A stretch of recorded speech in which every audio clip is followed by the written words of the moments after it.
Christopher, old boy, let's get on with this. I've got haunting to do. Boo! Ah! Yeah, sure you do.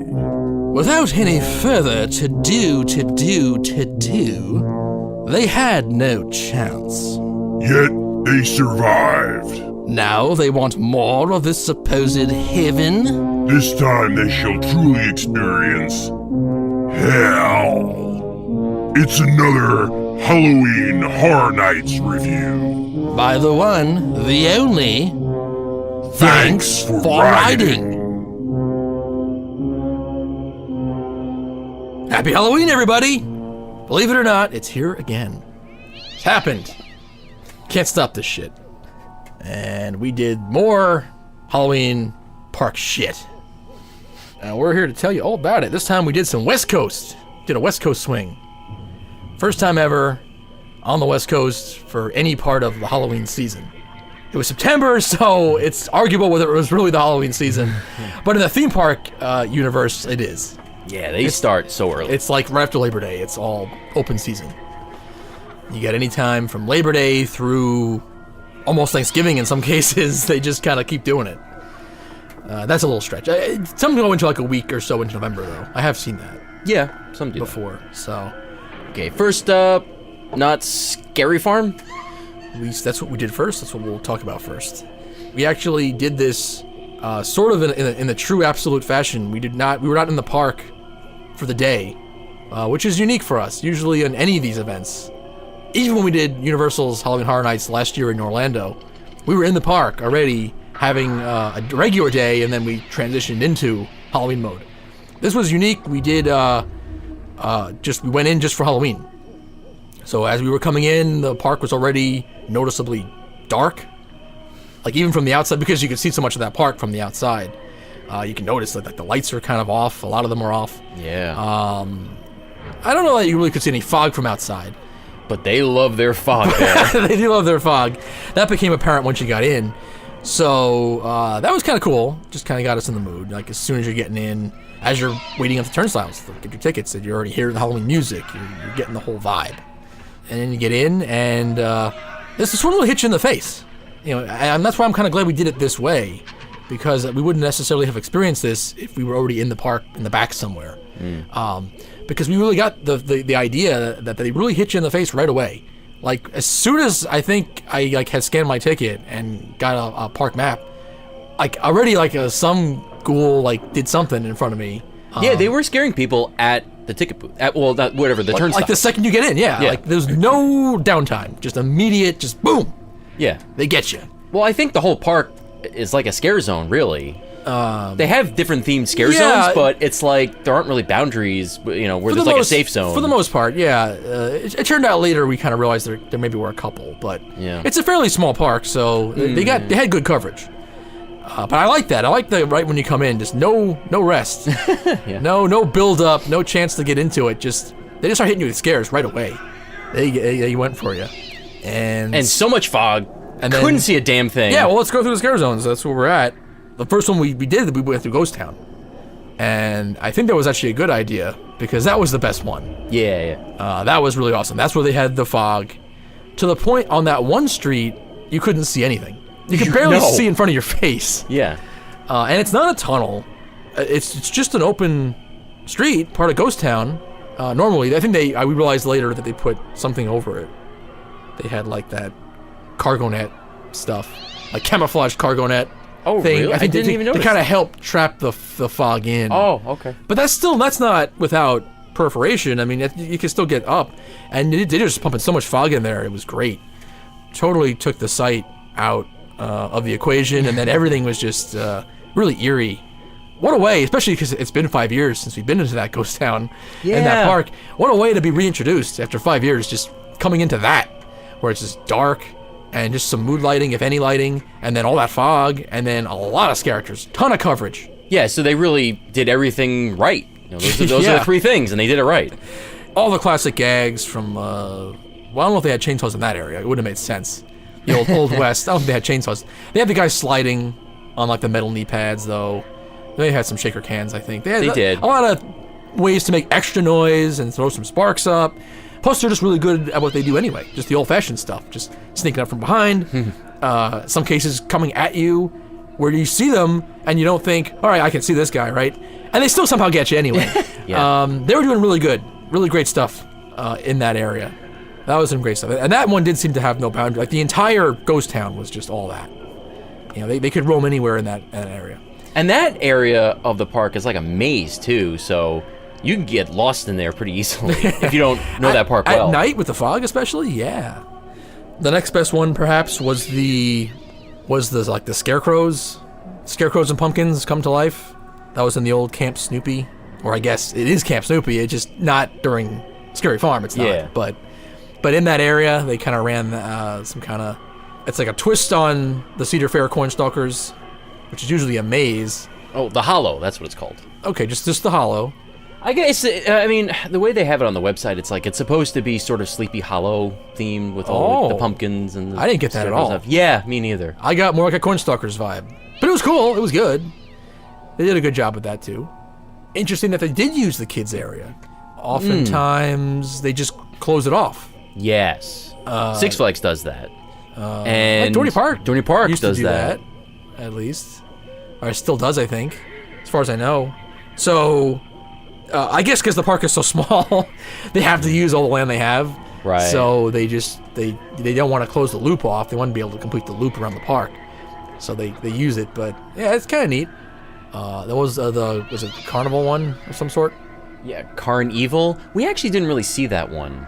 We didn't walk all the way up there. Yeah, back by the boardwalk. We did see a couple of clowns though. We got like the outskirts of it. Yeah, by Supreme Scream.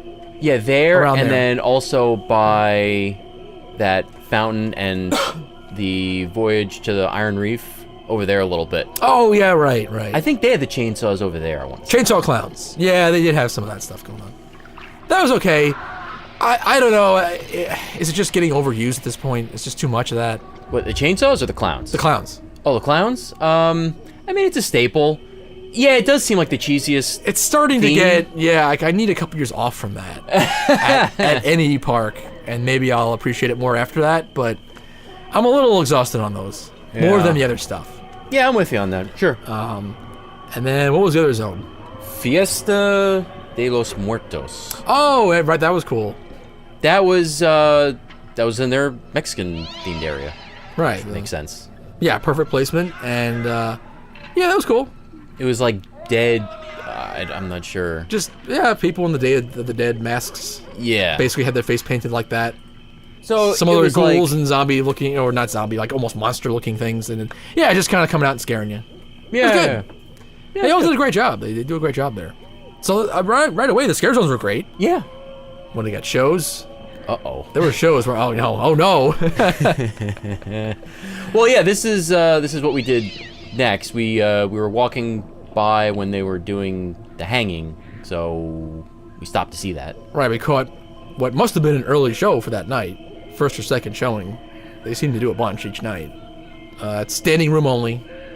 It's not a theater, formal theater. It's just the stage out in the middle of the park. And oh boy, I don't know. What do we? Did we want to hang ourselves after watching that show? Was it that bad? It was terrible. It's all pop culture jokes, mainly from the last year, and I think that's the gimmick. It's their version of Bill and Ted. It's like Saturday Night Live. It's topical jokes.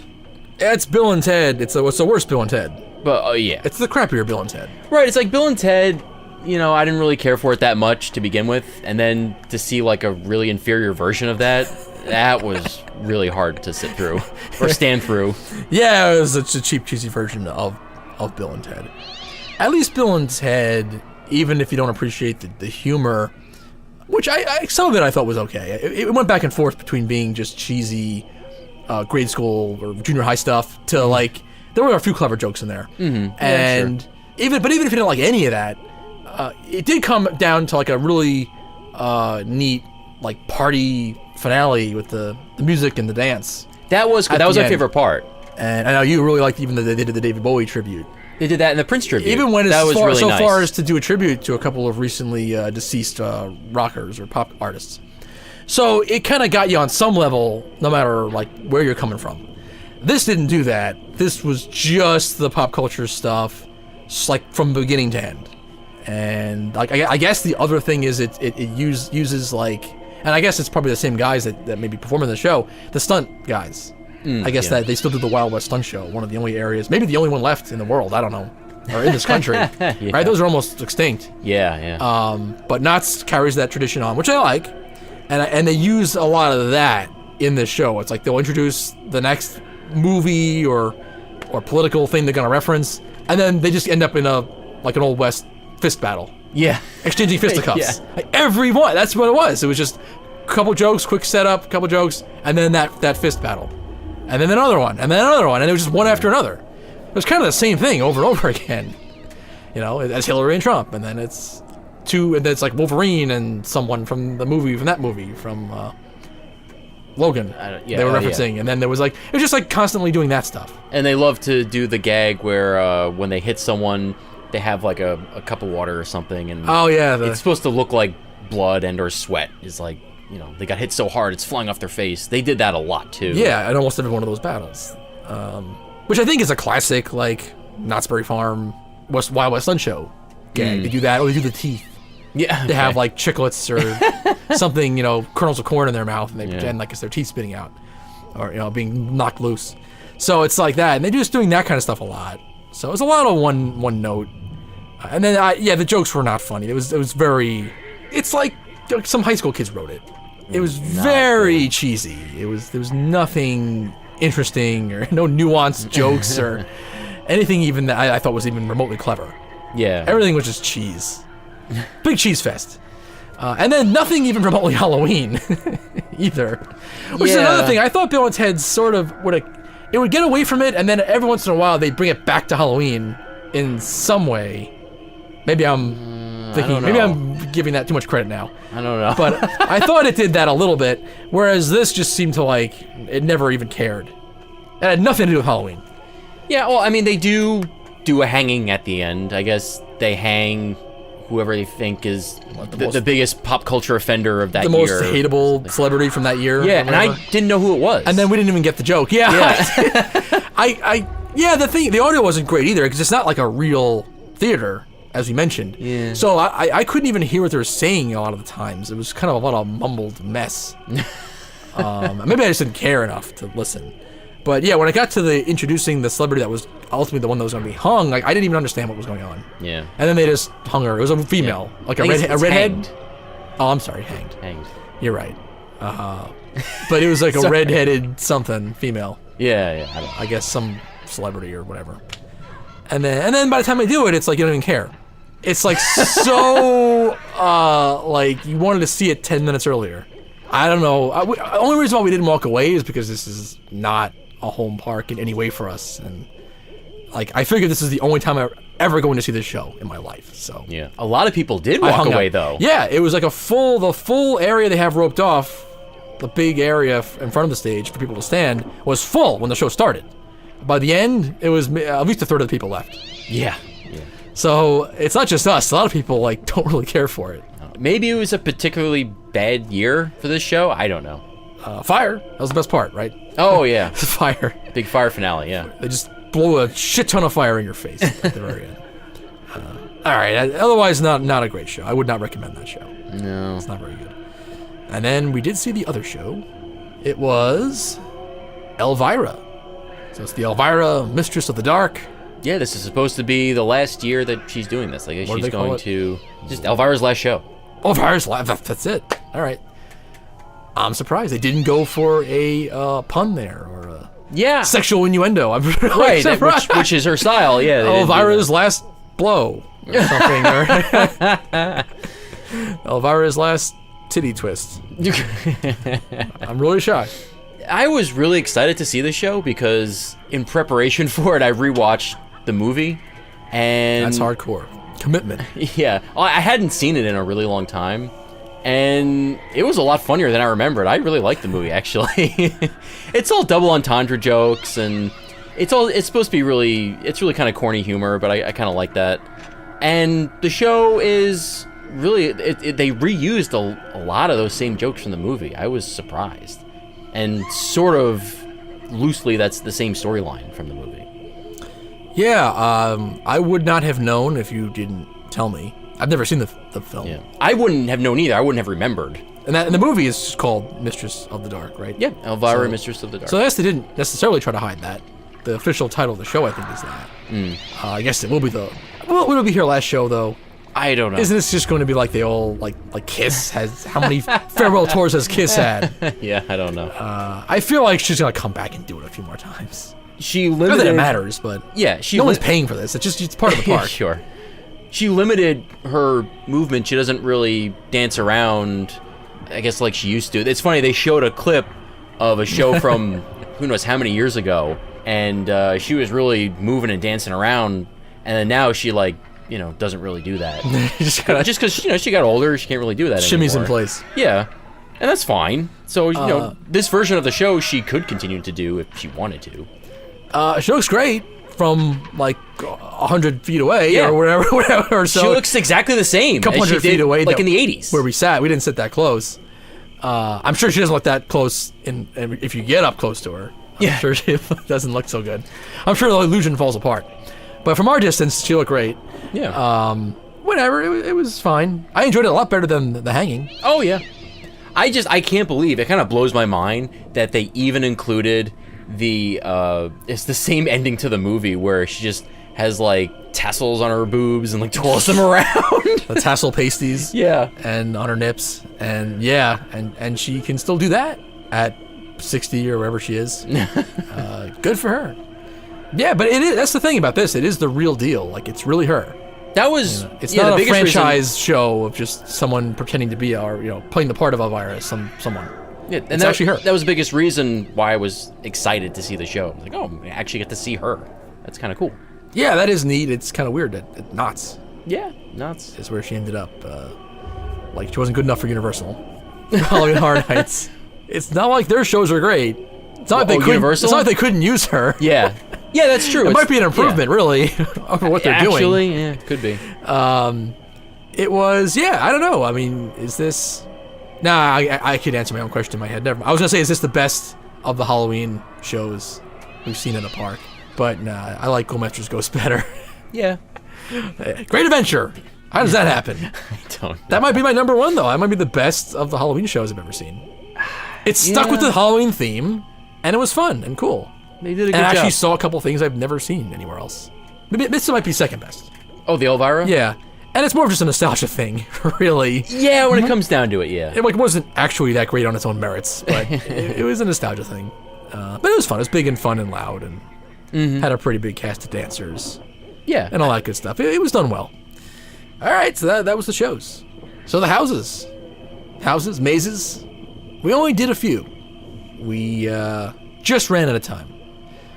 It was crowded. Oh, It's a well-attended event, for sure. And This was Saturday night. it was a Saturday, so Date night! in in theory, the most crowded night of the week. And from what we could tell, they were not running the crowd through the houses very quickly. Well, they A lot do of it... stop. A lot of stop. Yeah, they a lot do of it stop and like start. everyone does it except Universal, which is they let in a certain number of people at a time, they hold the line, then they let in another group of people. I don't understand why everyone doesn't do it like Universal, where it's one big conga line, just let everyone through. It works! They're Yeah. gonna scare people. It's fine. Yeah. You don't need to hold the line. Or the classic late compounds, where they do it in groups, but they all catch up by the second scene. Oh yeah, they catch up very quickly, yeah. And then it is just a line, and then and it still works. So, yeah, I don't know. It's especially with how huge these events have become and how many people line up for these things. Right. It's like you gotta just let everybody through. So So that limited our ability to do them all. Right, we kind of waited until the very end of the night, and then the lines really died down, and we were able to hit 3 right in a row very quickly. Yeah, well, 'cause you got plenty of time. When we say end of the night, we're talking 2 a.m. Yeah. You get till 2 a.m. That's how late the place is open. So yeah, it was like one, like the last hour, and we were able to get 3 in with fairly minimal waiting at that point, because that's the only way we could do it. We weren't gonna wait like an hour for one of these things, and we weren't gonna pay the another $70 or whatever it is for the cut the line pass. Yeah. So first one we did was Dark Ride. We had to do a quick prioritizing because we really knew we weren't going to get to all of them. So the one that I thought that sounded the coolest, as far as the theme, was Dark Ride, because it's themed to an old Dark Ride, and like you're walking through this old, closed, rusted out, like 1970. I think it actually gave like an approximate year. It was like 70s or something. Really? Dark Ride. We hit that. That's in that kind of in that Carnival area, which makes sense. It's kind of in the middle of the park. I think it's a theater of some sort normally, and I thought it was awesome. Yeah, I loved it. Really, it set the tone right away that Not Scary Farm is a primo Halloween event. I'll give it to them. I think Cedar Fair does a great job overall when they changed over to the Halloween Haunt thing, which has got to be, God, what, like, is it almost 10 years already? I think, yeah. Yeah, something like that. God, how They're old are we? 7 or 8 years, something like that. I could have sworn that just happened, but yeah, I know. Yeah. It didn't. I know. But when they started doing that, I feel like they do a great job overall throughout the whole chain. From what we've seen, we haven't been to all the parks yet, Right. but we've done during Dorney's and we've done King's Dominion. But Scary Farm is supposed to be better than those, and I think it is. Yeah, well, I'm going to give it to them. It's a little better. I mean, it's not leaps and bounds, because what Dorney does and King's Dominion, which we've done a couple years in a row and talked about it here on the show, is really great. But it is still a step better. Yeah, well, isn't this what the rest of the chain was supposed to model their Halloween events after? Because wasn't Knott's doing this, for a long time, right. And then whoever was in charge at the time was, said, all right, guys, you need to step it up to, like, Knott's level, or close to it for Halloween. It was Dick, right? Was it Dick? It was still at the Dick time? at that time. And maybe toward the end of his run. But, yeah, I think it was him. And, yeah, because Scary Farm goes back before Cedar Fair even owned Knott's Berry Farm. Yeah. So this goes way back. I think this goes back to the 70s. Just like they like to claim that they're the America's first theme park, just overall, they probably would love to claim that they're also the first ever park to do a Halloween event. Yeah, they claim to go back to, like, 1973 on this. Yeah, I mean, the whole thing it's kind of murky. It's we're not going to even bother. You'd have to sift through a lot of research and claims, and I don't know who really is the first in any of these things, but I guess they did something. They had one character in blue jeans going back to 1973, so I'll give him that. I mean, I'm sure that's not made up. I don't know if they were doing on this level back then. I would assume not. I don't think so. Knott's was not doing that, because nobody was. But yeah, they do a great job. Really pay attention to detail. They actually had the track, the would-be... Yeah, getting back to the Dark Ride. Oh, I'm sorry. Maze, Yeah. Okay. Yeah, that's what I'm talking about here. They actually had like the electric rail that the Dark Ride cars would ride on as you were going through the haunt, and they did it really clever where you go back and forth between walking the old ride track where you had that rail, and then you'd veer off in through a door, and I guess it'd be like a little maintenance closet off to one side of a scene or something, like real old Dark Rides have, and I'm sure even newer ones. And so you'd have that, and then all of a sudden you'd veer off that rail, that track, that fake track, and you'd be in like the maintenance shed for a little bit, and then you come back out and rejoin the ride in another spot, and they did it really clever. Yeah. They really paid attention to all that. It's really neat. And they had actual ride cars scattered throughout. Oh, yeah, they did, yeah. There's like a big room at the end, which is really neat. Oh, that was awesome, the finale, yeah.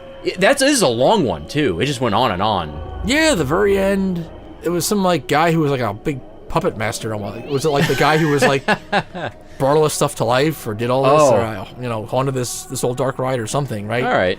He was there, and then they had, I guess, it was supposed to be a giant finale animatronic that from the actual original Dark Ride that you're supposed to be walking through. That was like in pieces or something. Okay. And then there was so much going on.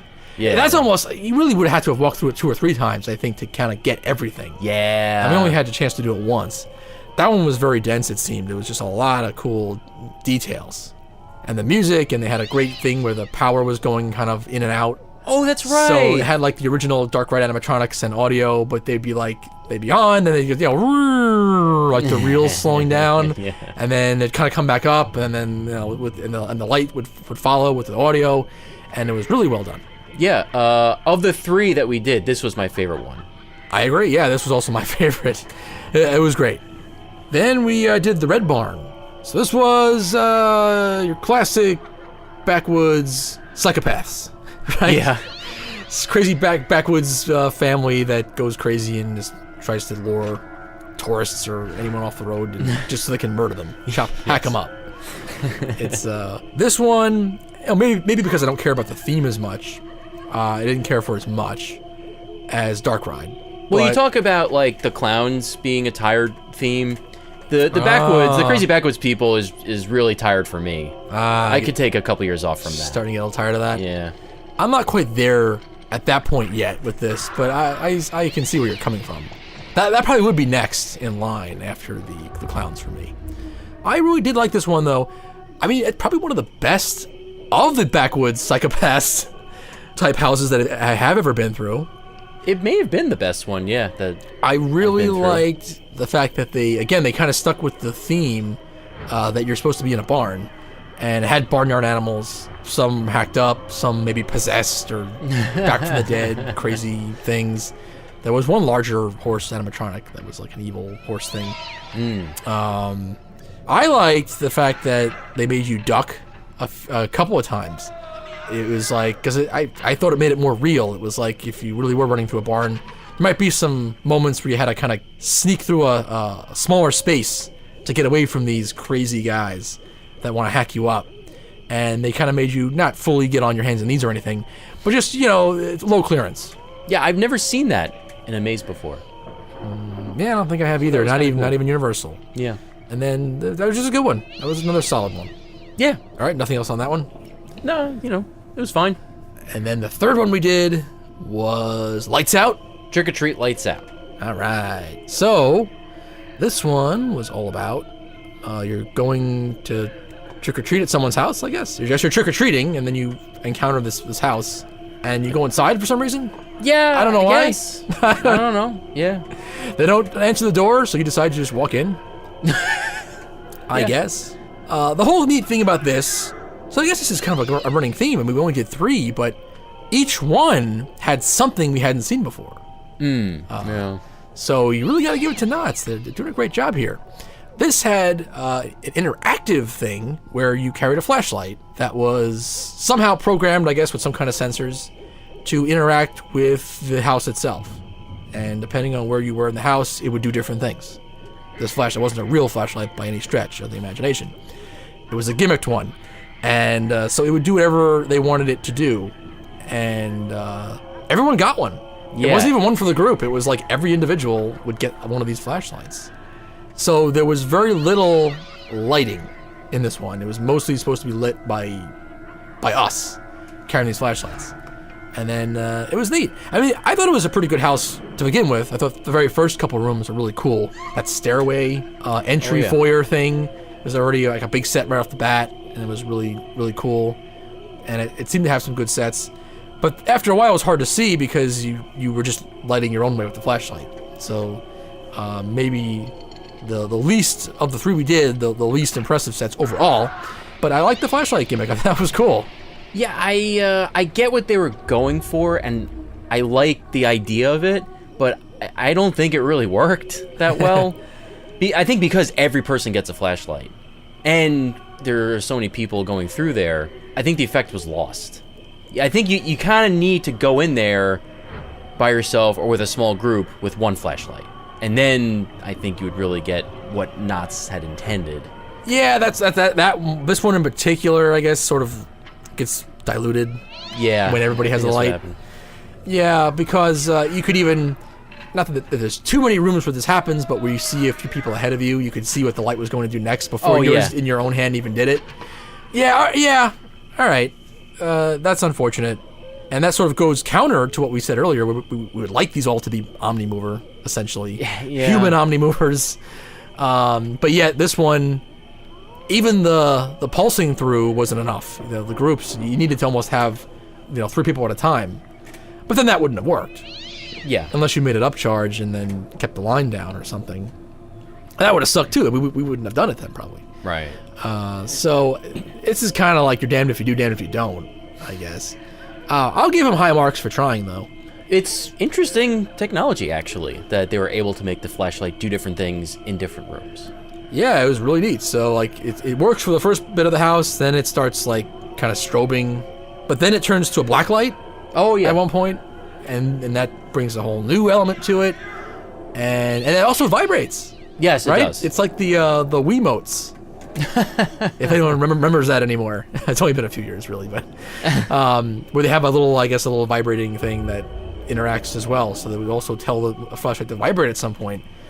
In a weird way, it was almost like too much. I don't know if this is the first time they've done this house or not, but for us to experience this for the first time, it almost would have been enough just to have a flashlight and have it go finicky for a part, and then that's it, and then have it come back at the end or something. It almost was too much. Like, they threw everything they could possibly do into this light right away, and then it was almost like, oh wow, it was like after a while I was paying attention more to that than the actual house. Yeah. Because there's almost too many things that were being thrown in, like, oh, now it's vibrating? Oh, what the hell? Now it's a black light? Now it's all this stuff, I did find myself looking at the flashlight half the time and not at the sets or the characters. It was fascinating technology. It was. So, it's like, what's next? It's gonna, like, call me? Gonna got text on it? So, it was cool, though. I like it. I will give it to them. They came up with this cool idea. I guess it had to be tried. Oh, yeah. I would like to see more uses of this. And again, another thing, not even the top of the top, Universal, is doing it. But we'll get there. All right. Final thoughts, Knots? Scary Farm? It was, yes, a cut above, a small cut above the other Cedar Fair Parks Halloween events that we've experienced. But a noticeable cut above. It is noticeable. It almost has to be because it is a separate ticketed event. Yeah. And it's the only one that is. The rest of Knots. In that chain. The chain. Yeah. Not Knots, but Cedar Fair is not. It's part of your regular admission. So it kind of has to be. Otherwise, it's like, what are you paying for? Right. And it was. I thought it delivered. I did not feel ripped off. No. Yeah, it's a great job. A lot of great set pieces. They really used some great lighting, which I thought was a little unique to this experience. As far as the way they had like the train, which wasn't open actually at all for the whole week that we were in California, but I think probably would normally not be open for this event no matter what.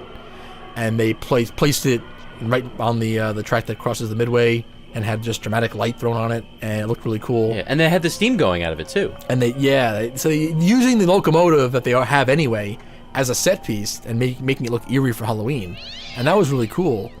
They did a great job also with Calico Mine. They really lift that up so that it looked really eerie and creepy. Mm-hmm. And then, of course, the Timber Mountain. That was as well. Awesome. Oh, and I guess love that. Well, I really final thoughts. Wait a minute. Yeah, the reels back here. There's one major thing we haven't discussed that's unique to this time of year. Yeah, they do a little Halloween overlay onto the Timber Mountain log ride. It's the Halloween Hootenanny. Ah, I love that name. It's so silly, and it's so perfect. That was actually, Dark Ride was my favorite house. But I think Halloween Hootenanny was easily my favorite part of Not Scary Farm overall. Yeah, that was magical. Because, at least I think for us, it's unusual to do a log flume at night to begin with. Doesn't happen too often, right? Yeah. I think maybe Splash Mountain is like the only other time I do like a log flume at night. And what they do is they put a lot of Halloween sets and characters around. They change the lighting. They put characters on the ride. Well, that's the real... that jump out at you. That's the real get. Yeah, that's really unique. And that was awesome, and it worked, too. Plus, just the foundation of it, that log flume is fucking incredible. I love that log flume. It might be my favorite now. Well, it's been rehabbed, like major rehab, since the last time we were there. And yeah, definitely just the ride system alone is running better than I've ever experienced it. It is so smooth, so perfect. Really top-notch flume. Just in any way. And you could just tell. And then, yeah, what they did for the Halloween Hootenanny was just great. You know, it's funny. It starts out, I was a little not so sure, because it seemed like it was just the regular stuff that you see anyway. But then, you just gotta give it some time. You just gotta relax, give it a little time, because the later scenes they do so much. Like, more than I thought they were going to do. A ton of additional animatronics and a lot of changes to the ride. Yeah, it's way more than you can see on one ride through. It is. And then, yeah, the Scarecrows on a log flume? Yeah. I never thought I'd see the day. I mean, that blew me away. It kind of got you. It gave you a little jolt, even though you're going by on a log. Yeah. In the trough. They still managed to make it work. I would highly recommend that. Yes. If you go for Scary Farm. If you don't go for Scary Farm, if you go in the day, if you go for Knott's Berry Farm, but it's in the October or late September into October, I suggest do it. You don't get the full effect, but you still get a lot of it. Mm-hmm. Also now, and I don't know that it was always like this, but one of the driest flumes I've ever been on. Yeah, I don't get that. You almost get like nothing. It's almost a little bit too little. It's like you need a little something. It is a log flume after all. Yeah, I don't know if it gets hot during the day, Southern California. Yeah, I don't know if they scaled that back just for this time of year, or yeah, maybe. if it is just like that now. But they could juice it up a little more. Yeah, with the water. But for the purposes of this night, where we didn't get on it until whatever it was, midnight or whatever, yeah. And it was getting cool, like, it was perfect. There was a weird, something in the air. Like, it was a magic ride. Yeah, maybe the most magic log flume ride I've ever had. I think so. I think for me it was. That alone is almost worth the price of admission. All right, that may be a stretch, but it's really like $100 for that. It's really good, though, just the same. So I'm glad actually we ended on that. That's a great way to end that discussion. So not Scary Farm, overall, great event. Where would you place it, though? We did do Howl-O-Scream at Busch Gardens Tampa last year. Oh, right. And we've done Williamsburg as well, many years ago so now. So long ago, yeah. And of course now we've done Halloween Horror Nights on both coasts. Where would you place that? Well, Horror Nights is going to be at the top. So really it's a question of...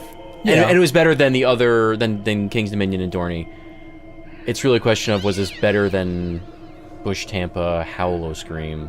Yeah, that's why I guess I brought that up. Ooh. Oh, man.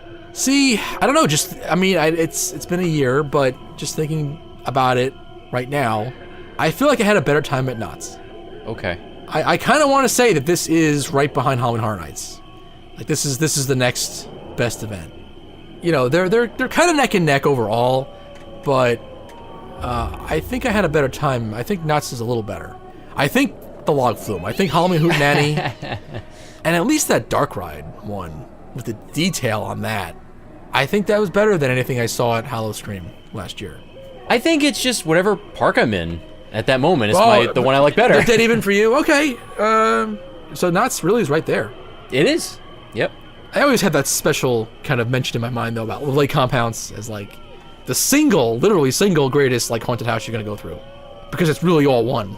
But as an event overall, nah, it doesn't. It's below these. It's not as good as Halloween Horror Nights. It's not as good as Knott's Scary Farm. It's not as good as Howl-O-Scream. I don't even know if it's as good as some of the other Halloween haunts, like King's Dominion. Overall. Mm-hmm. It's just the single best, like, one walkthrough you're going to do. But that's sort of a different thing. And it's a different animal. It is, yeah. But no, notwithstanding that, and we've covered that on the show years ago. Yeah, the Scary Farm, I really did like it. Really great stuff. All right, let's move our scares into a new direction. Don't get scared. We're not done yet. Well, here we go again. We went back to Disney. Oh, it just happened. You can't go to California without going to Disney. You cannot go to Disneyland. Yeah, we did it. Well, this is the better one anyway. Yeah, I know. I already went to World anyway last year. What the fuck? So, yeah, well, we did not go to the not so scary Halloween bullshit. We just did the free Halloween stuff at Disney. Yeah, which is a lot. You get a lot. You get almost all of it anyway, I think, except for like, the parades and the fireworks. And like a trick-or-treat trail, And yeah. a trick-or-treat trail, which we don't have like- kids that even do it. It's really a bunch of horse shit. I mean, you pay a lot of money for, like, not a lot of extra stuff. Yeah, so we didn't do that. I still have to put Not So Scary in the title. Like, I don't know, should that just be assumed? Of 'Cause course, it's Disney? or the other way around, or why not make it a little scary? I mean, they have a couple of things that are a little borderline scary anyway. Like they always have, just in the parks. Classic attractions. So, like, why not do a little more? I don't know, why does it have to be nothing? Well, you brought this up when we were there. Do you think they will do a maze one day? Well, I think the way I put it was like, how long before you think they do a maze? I don't okay. even know if it's a matter of if. I think it's a matter of when. Yeah. It could take another decade, but I think eventually they'll try something. It does seem that way. Not that they would do an all-out Halloween Horror Nights or even Cedar Fair type maze. Definitely not. Where they're No, that's not that. jumping out at you and stuff. I think it'll be a very tame thing. Yeah, I think it'll be very theatrical. Right, no jump scares, It'll just... be almost all sets. Yeah, just mood. And more of just, I guess it'd almost be like the way the cast members who are Haunted Mansion are encouraged to have like creepy voices and like stare at you strangely as you board or whatever. That, or Tower of Terror. Tower of Terror, same thing. I feel like it'll be a lot of that, where if there is any kind of character, it'll be more of a moody, staring at you weird character. Right, Yeah. not jump scares. I think if anything, maybe like one jump at the end or something, but that's it.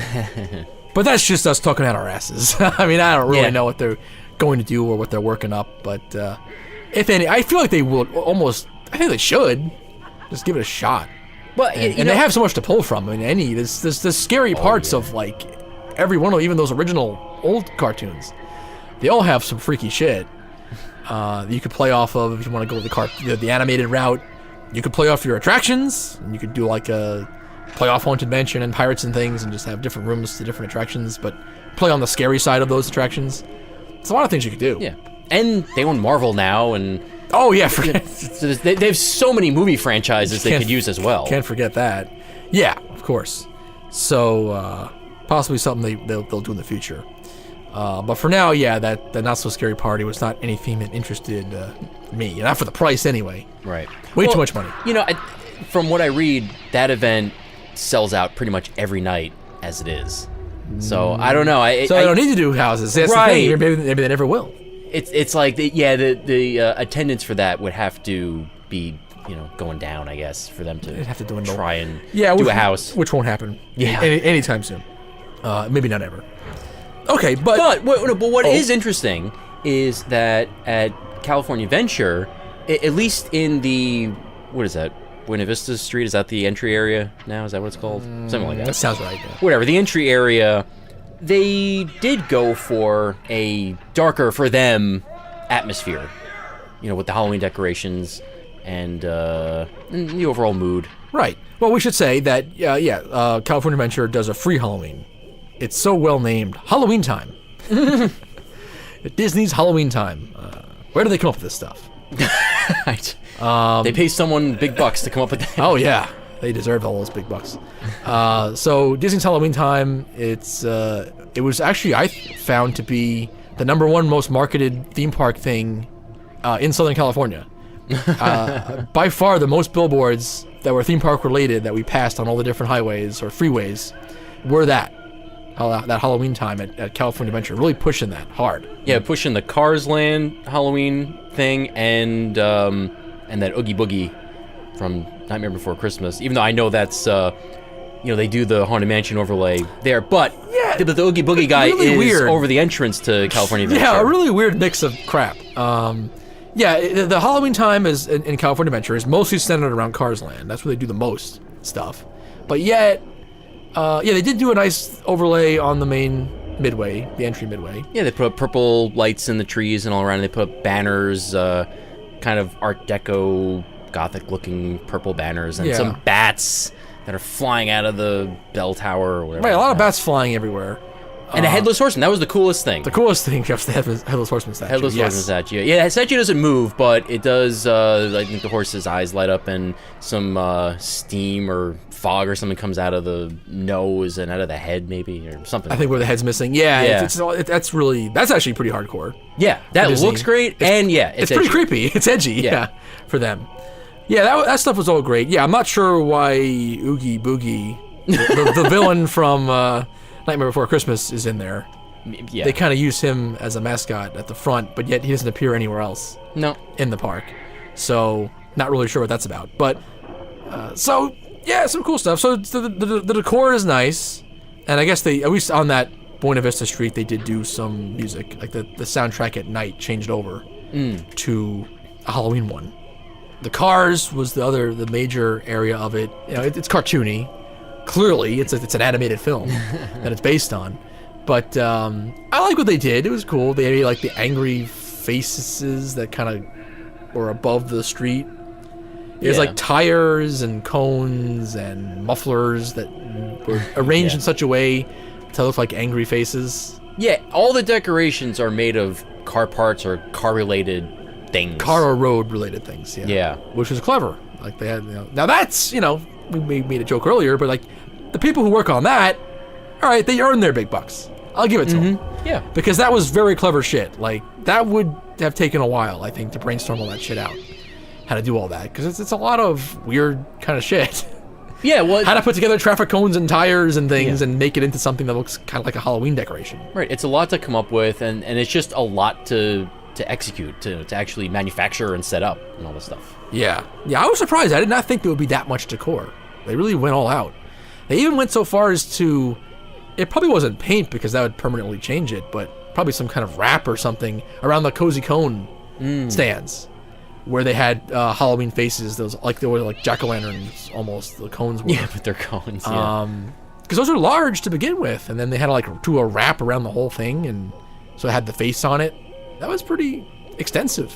Yeah, very detailed. A lot of action there. A lot of all the special lighting at night. Yeah, they're like spiders made out of tire irons and things, and they had gravestones made from car grills. Yeah, that's right. I mean, they even changed the name of that Mater's Toe Jam ride. What? It's like Graveyard Jamboree now or something instead of Junkyard Jamboree. You're right. They both the flat rides. It was Mater's Graveyard Jamboree. Okay. And then Luigi's Halloween? Or Halloween? Halloween? Halloween. Hunkers. Honkin' Halloween. Okay, there you go. Which is like not even close to the actual ride name, which escapes me at the moment. Rollickin' Roadsters, right? Okay. So that's not even. It's not even a play on that. It's just. It's just totally different. Yeah. That's right. They did all that. They did that, and they have a little projection show down at the end of the main drag. Yeah. Oh, they have pumpkins made out of tires. Yeah, tire pumpkins. They changed the songs for the flat rides as well. They actually recorded like Halloween songs. Yeah, so they really did do a lot. They didn't change Radiator Springs Racers at all. That one completely untouched. They didn't. No, but a lot. Yeah, a lot more than I thought. And it was fun.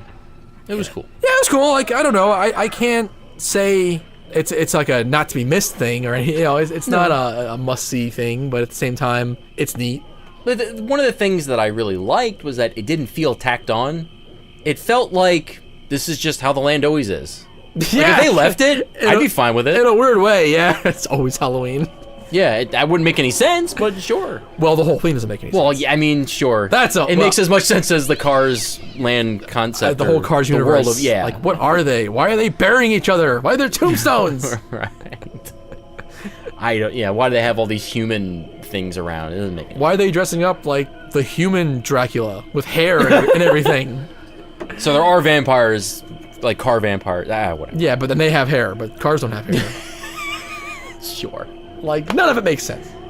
I guess most of the rest of the park, the Grizzly Peak and the Paradise Pier had nothing different for Halloween. There was no mention of Halloween there. Right, Hollywood. Regular stuff. Whatever's left of that Hollywood area. Yeah. Again, nothing. I guess the other major Bugs Land, change- no change there either. Well, it's kind of funny. The choo-choo train, it's always candy corn. That is So it's like the season for candy corn. It makes more sense than ever. Candy corn? Yes. Oh, that's my favorite. That doesn't sound like him. So the other big thing is the Guardians of the Galaxy ride.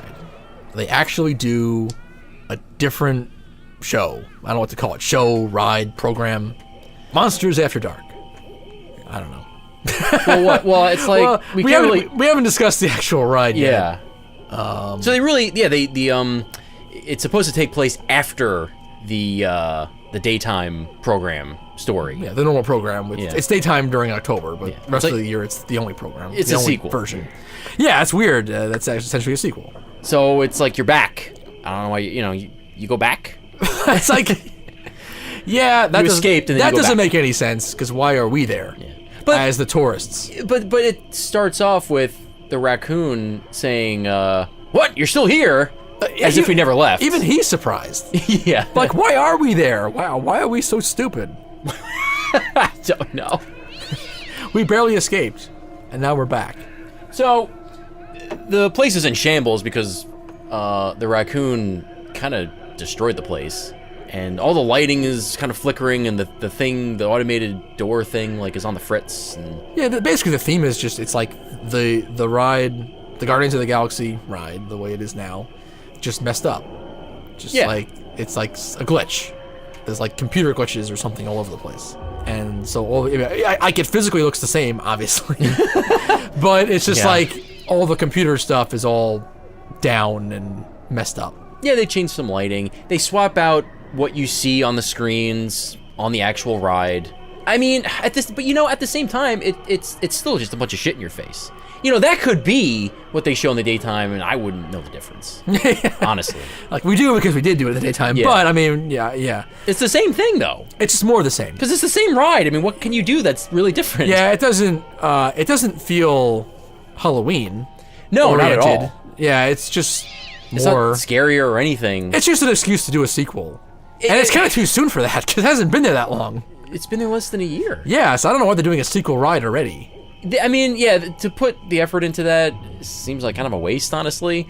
But yeah. I guess they really just want to push this ride and drum up enthusiasm and get people to do it.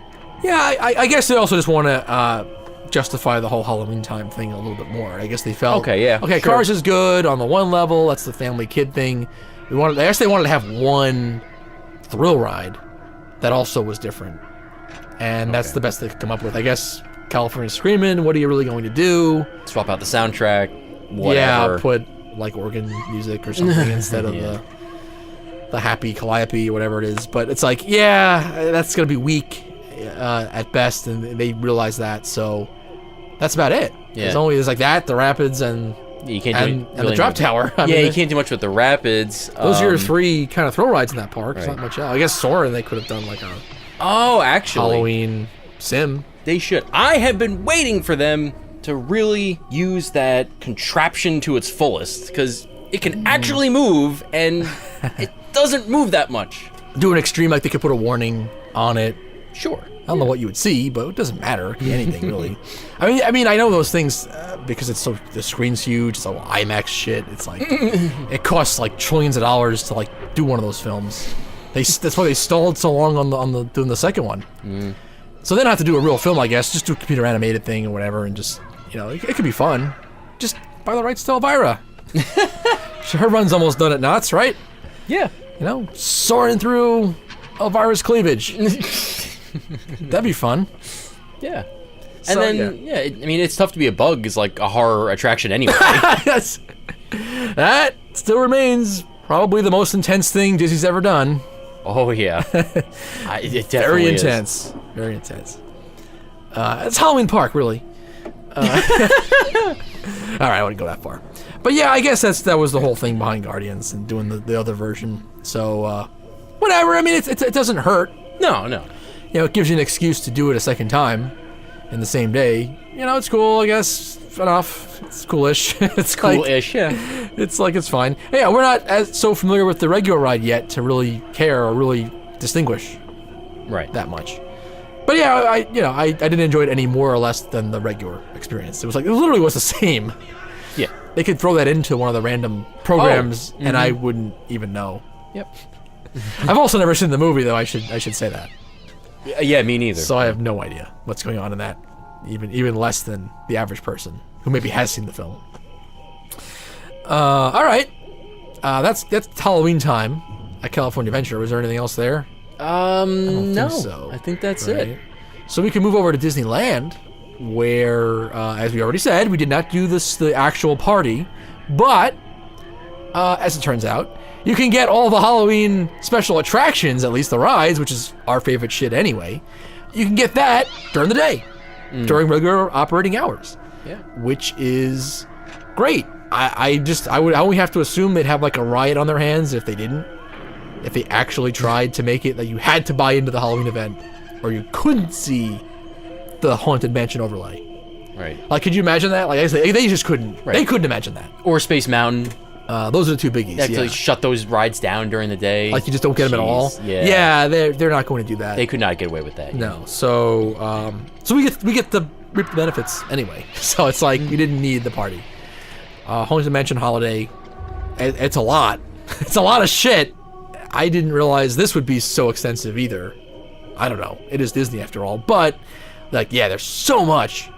From the very, like, the entry gates into the yard. It's just, everything is just covered with something.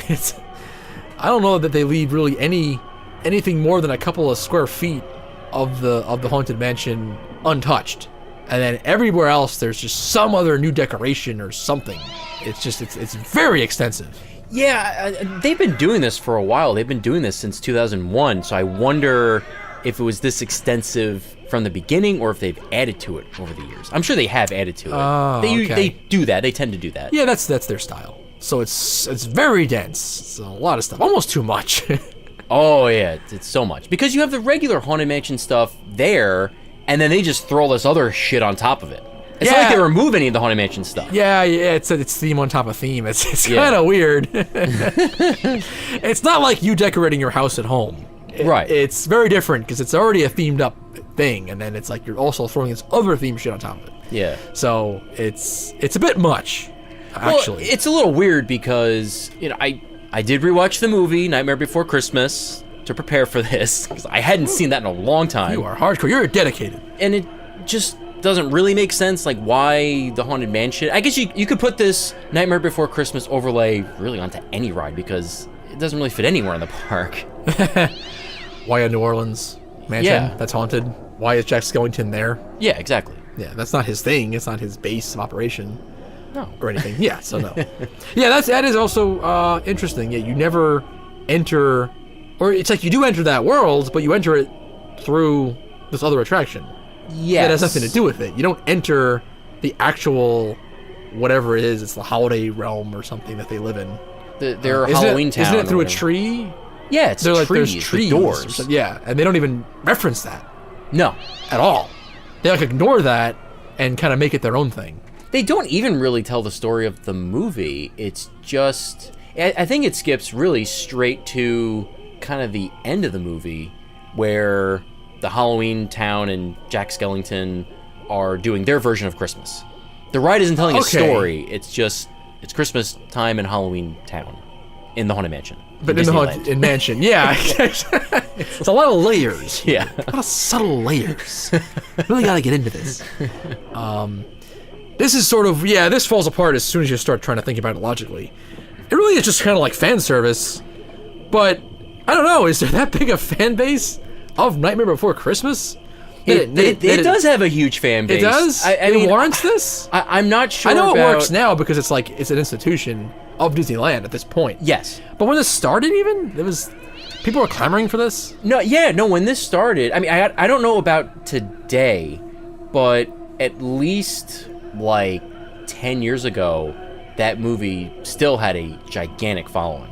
Okay. If it does, it does. Yeah, I guess. I don't said, get it, but Yeah, at this you point, watched it. You don't get it, right? Yeah, it's okay. You know, it's an alright movie for me.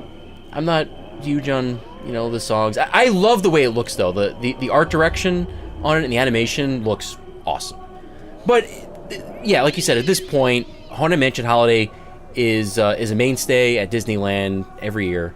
It's not really going to go away at this point. And people really love it. I mean, it had a gigantic line every day we were there, the whole day. Love it. So, you know, that has its own fans at this point. You know, not necessarily Nightmare Before Christmas fans, but just Haunted Mansion Holiday fans. Yeah, okay. Yeah, that now. So now it's a weird juxtaposition of, you have the actual movie fans and then there's the ride experience fans, and they all converge. Yeah. And yeah, it was hard to get near. We only did it once because it was like constant, like almost 120-minute wait. Yeah. We were there over 2 different days. And it was almost always a huge wait. Yeah, the only way we got lucky. It must have broken down, and it had just reopened when we were walking by it, and we were able to get on it with only, maybe like a 30-minute wait? Yeah, we still as opposed to like a 2-hour wait? Yeah, we waited like 30 or 40. Yeah. Which is like still too much for Haunted Mansion. Oh, yeah. I've never waited more than 20 minutes for either Haunted Mansion. Yeah, you should never have to. Yeah. But they've also given those Fast Pass, which is a whole nother dick in the ass. They really fucked it up with that. Yeah. But we won't go there. So yeah, it's very dense, a lot of theming. Everything has got something different about it. Not as good as actual Haunted Mansion. No. That's all I'm gonna say, really. I mean, it's not I as agree, good. yeah. It's okay. It was, in my opinion, it's an interesting experiment. I don't know if it's really a successful one, though. I don't know that it really should be happening every year like this. Maybe bring it back once every 5 years or something. I don't know. It's just not that great. It's just okay. Yeah. But what did you think of the Hatbox Ghost? You finally got to see it in person. Oh, come on! You're gonna ask me that now? I know you've been looking forward to this for years. Oh yeah, I've years. You've been waiting your whole life to see the Hatbox Ghost in person. Because I've only read about it. You know, that it was supposed to happen, then it did happen, and then everyone was just talking about it over and over again. Oh, it's a cheese fest. Let's bring that word back in here again. For what it's worth, I mean, I know it's like an ancient technology, ancient compared to today. You know, it goes back like 100 years though. Like the Pepper's Ghost thing, like that looks better than the animated thing they did for the Hatbox Ghost. For what the rest of the mansion looks like, at least normally. It was in cartoon mode with the nightmare thing, but normally, and I know what it does look like, yeah, it wouldn't match up with like the ghosts in the ballroom. But then again, that same problem is with the new finale scene. Now that it's no longer the Pepper's Ghost in the mirror. Oh yeah, follows you home. Now it's a projection, and that also doesn't really fit. But whatever. I mean, in all seriousness, like whatever, it's fine. What always pissed me off about it was that it got so much play. You know, it's fine that they did it, but I don't understand why it had to get like this huge, as if it was an attraction in itself. Yeah. You know, it's like it's just one little thing. Yeah. Didn't need all that attention. But that's Disney for you, and Disney fans. There you go. All right, enough of that Haunted Mansion shit. Enough of the Haunted Mansion. Okay. Other big difference was Space Mountain. Only time of year you're gonna get Space Mountain Ghost Galaxy. Good, right? Positive. Yeah, they closed this ride down for like a month. They closed it down for like the month of August. The second or half of the something, summer. which is crazy. Yeah. The summer proper. Just to hang a bunch of screens inside. Apparently, it seems. yeah. I think that was it, right? Just a bunch of screens. It's all screens, yeah. And it's supposed to be some sort of ghost, or something that's chasing you, wants to get you. It's Ghost Galaxy, I guess. Yeah. It's literally like It's in the name. a galaxy has its own consciousness, and like kind of a face, got a scary face, and it like chases you around. You know, it's classic Halloween. It's classic horror. I like it. It's just like a scary monster thing, a ghosty monster-y thing chasing you the entire ride, and it's cool. It makes for a better ride experience than the original. Yeah, it seemed like, I know this is really kind of for a separate show, but it seemed like Space Mountain was, I don't know, just running better than ever. It was really greased up or tuned up or whatever. It was just, it felt like it was going twice as fast as it normally does. But then that with the added screens in there where this ghost character is trying to Galaxy. get you, yeah. And they even throw in, really, it's a jump scare at the very end. I thought it was really cool. I thought it was better than regular Space Mountain. It should. I think after the first ride, you said it should just be that all the time, and I agree. It should. It's like they hit on what Space Mountain was always missing. Yeah. It was always lacking. It needed like a character chasing you. Yeah. It's like it's both crazy and then not crazy at the same time. It's like it's crazy and then also like obvious. Like wait a minute, it did always need this, didn't it? It makes the beginning more ominous because you see the guy in front of you and you're like, oh shit, this is something huge happening here, something freaky. And then it makes the kind of turbulent space journey make more sense because you're trying to escape this thing or outrun it or run away from it or something. That's why maybe you're taking all these sharp turns and stuff instead of taking your usual kind of nice space flight. They do like an eyeball, like the eyeball's staring at you. It's like kind of creepy actually. Then the hand gag, I love the hand gag. That's when you drop, and then it's like that arm, like the hand's reaching to get you, and you drop out of the way of it. And there's even one turn where the hand follows you. Yeah, that's right. There's a couple of hand gags, and then and the final like hyperspace tunnel with the final scare. Yeah. Where it starts out with just the standard hyperspace projection, what it normally would be, but then that Ghost Galaxy face jumps out at the last possible with second. the sound effect, the music sting. Yeah. Yeah, and it's like wow. And then it was just immediate. Like as soon as the first time we went through, it was like, all right. Yeah. They plussed it up. You know, it is what Space Mountain should always be, actually. At least that Space Mountain, because that one the layout lacks a little bit from World, and so this I think made up for that. Yeah. I didn't care about the layout so much because I was having so much fun trying to evade the Ghost Galaxy. It was great. It was perfect. Yes, it distracted me from that inferior layout, yeah. So I thought that was pitch perfect. I don't know if they could have done that any better, really, with what they have to work with there. I think it's great, and I enjoyed it, and I think we went on it more times than we would have. Yeah, because of the Ghost Galaxy. How many times did we do that then? 4, maybe? 3 or 4? Or 5? Maybe I'm forgetting. 4 or 5? It was a lot. We did keep going back to it a lot. We usually only do it maybe twice. We kept fast passing it because it was worth it. Yeah. Because it was a great ride. Well, it's like with Ghost Galaxy, now that's the best coaster in Disneyland. Before, for me, it was not. Right. That's the thing. It like stepped up to the best coaster in the park. Yeah. It's amazing. That was great. All right. That's your Disneyland Halloween. Okay, so now Brick or Treat. No, we didn't do that. We didn't. You sure? SeaWorld Halloween. No, we didn't do that. What is that called? Well, I mean, Manta at SeaWorld San Diego does have a Halloween mode. Oh, no. We did see that. That's not even worth mentioning. Okay. That's so moving on. That's so bad. No, just don't even worry about that, folks. If you like the ride, great, but don't worry about it for Halloween. It's the same thing. Okay. I think, or whatever. It's just whatever. What was it? I think it was Manta Madness. I think is what it was called. They actually gave it a name. Manta Madness. Something like that. What else did we do though? For real. Fright Fest. Yeah, let's mention. Do we have to actually talk about that? We're talking about Six Flags Magic Mountain. Let's go through this very quickly. We did not do any of the houses. We never do at Six Flags. No, because they're upcharged. Yeah, bullshit. So we just walked through the scare zones. Really, the only thing worth talking about is the Suicide Squad thing they did for their DC Gotham City area. They actually got like a movie franchise into the Halloween thing. I mean, I guess as far as we know, it's unprecedented for Six Flags, right? I think so. They don't normally do that. As long as probably anyone can remember, they've always done it for the rides. Right. You know, they'll have movie themes to some of their rides, but yeah, not for Halloween. Fright Fest has always just been its own thing. Just generic, usually. And it amounted to 2 character meet and greets. Yeah. And Meet and some lighting and projections. 2 characters roaming the entire area. Yeah, the problem was they were light on characters. It wasn't well done in that aspect. Yeah, meet and greets, you could have your picture with the Joker, Jared Leto Joker. Right, Suicide Squad Joker, yeah. Or Suicide Squad Harley Quinn. So that was that, which is always kind of silly because It's like they can't be truly in character. They're psychopaths. They like to kill ordinary people, not take pictures with you. It doesn't make any sense. So I just don't understand why that had anything to do with anything. I mean, it's Six Flags, which doesn't really pride itself on meet and greets in the first place, and then like why Halloween?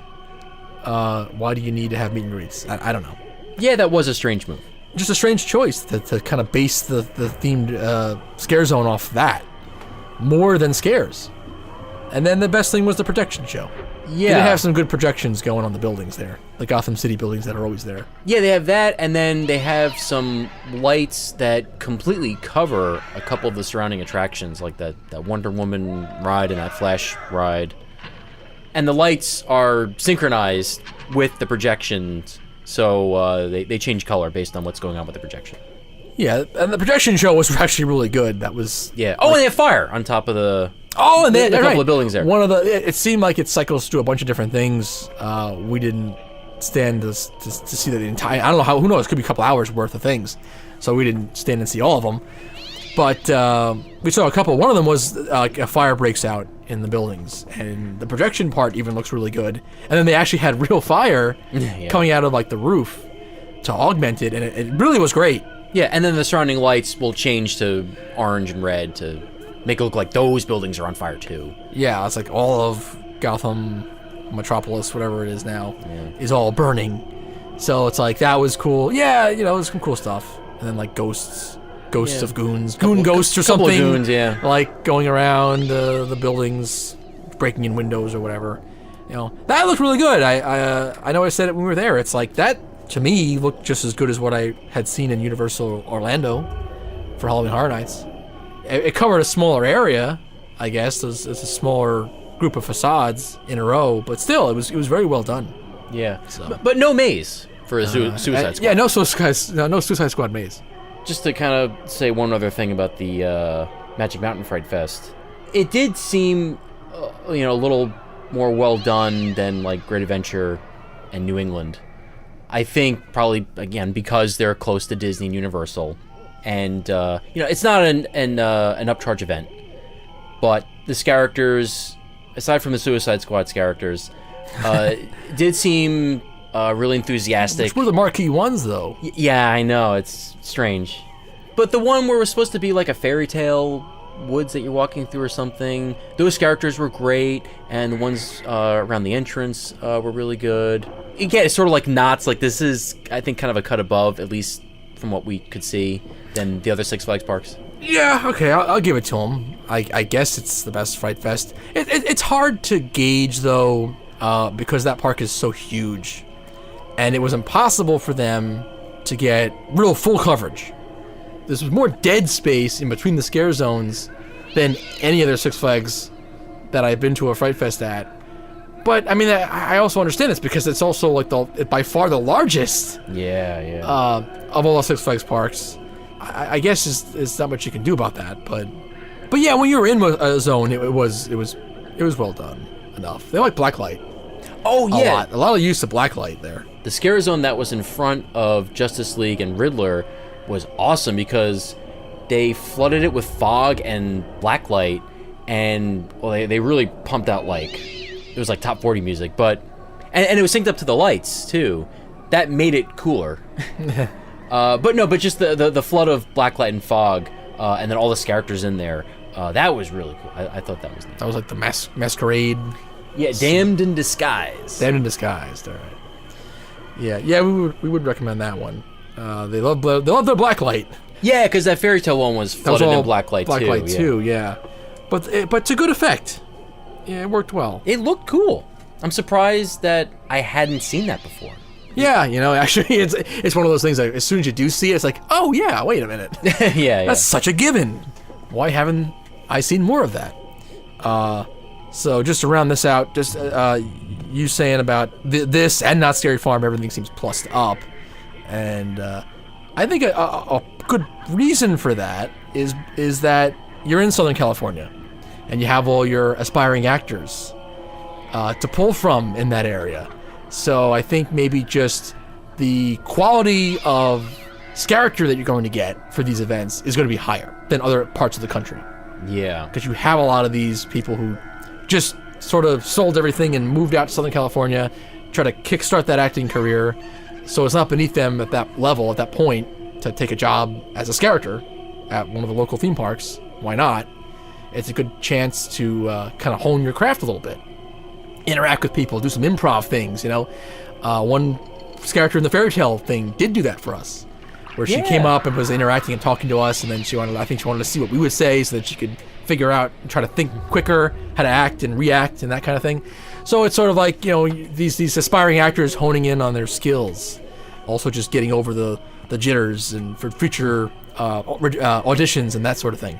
So yeah, I think that also pluses these events up in Southern California at least. Yeah, that makes sense. You know, all right, for Fright Fest, you know, whatever, we did it. You know, we really just went to Magic Mountain. That's what it came down to, and Fright Fest happened.